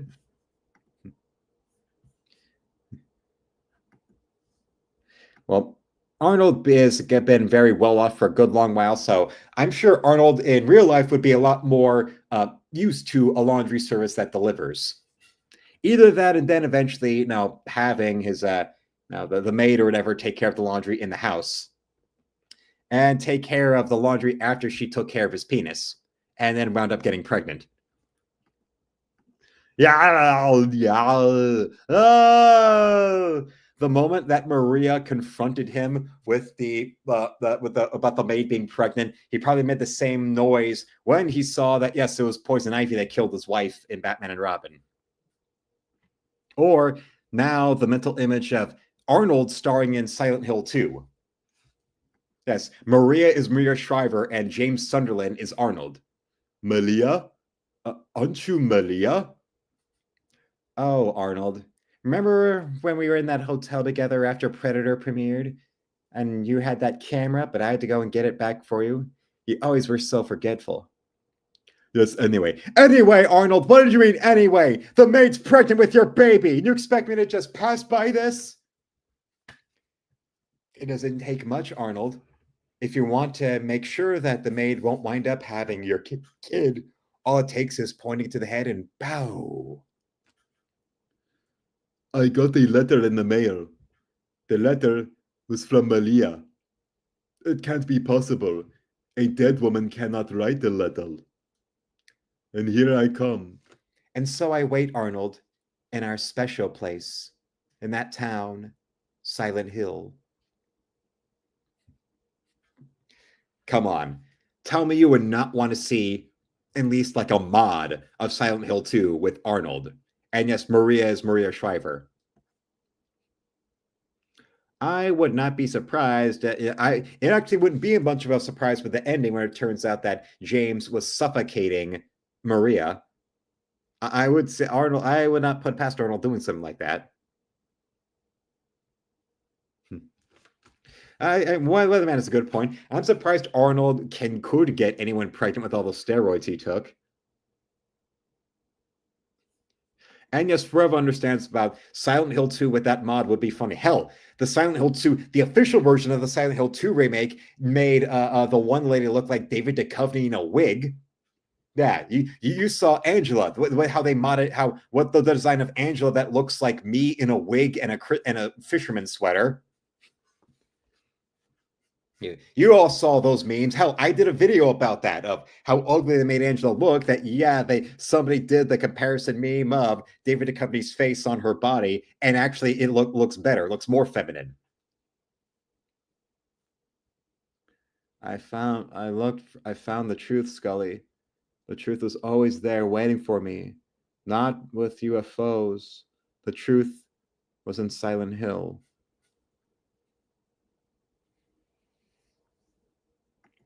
Mark says that Maria was hot when she was young before Arnie got a hold of her. Well, my father would always call her fat, although I've seen what Maria Shriver looked like back when Arnold married her, and she was not fat. He must have just been fucking insane. Then again, yes, my father was the type of man who had those type of fitness or beauty standards of women that were fucking insane, and was every stereotype that the wine mom types like Tina Fey always have about the jocks or the men in Hollywood. Well, he got balder and fatter and lost more teeth as the time went on. I'm pretty sure if you gave my father a chocolate milkshake in the last decades of his life, his ass jiggled for a week. If you remember that line from Big Daddy. Yeah, fatter. Yeah, I could used to eat whatever I want and wouldn't gain 1 ounce. Now I have a chocolate milkshake. My ass jiggles for like a week. Enjoy the metabolism when you got it.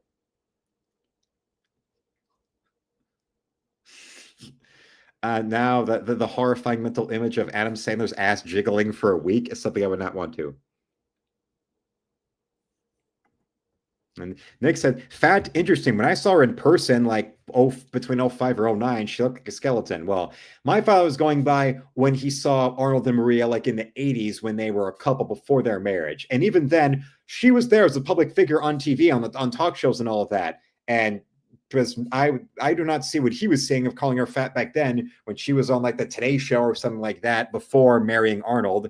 And then even like afterwards, like in the early '90s when she was still doing that and profiling like MC Hammer or whatever. And like, where is Maria Shriver fat? But then again, for my father, if you weren't Pam Anderson, then you might as well have been you might as well have been a whale. You might as well have been Suge Knight. If you weren't Pam Anderson, then you might as well have been Suge Knight in a wig.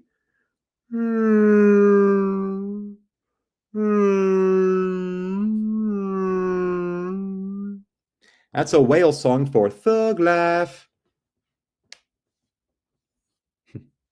She's fat. And well, yes, it is that time of night now where it is Friday the 13th. So, well, I don't want to have any accidents right now. So I think it would be the best of times out there to now go and call it a night.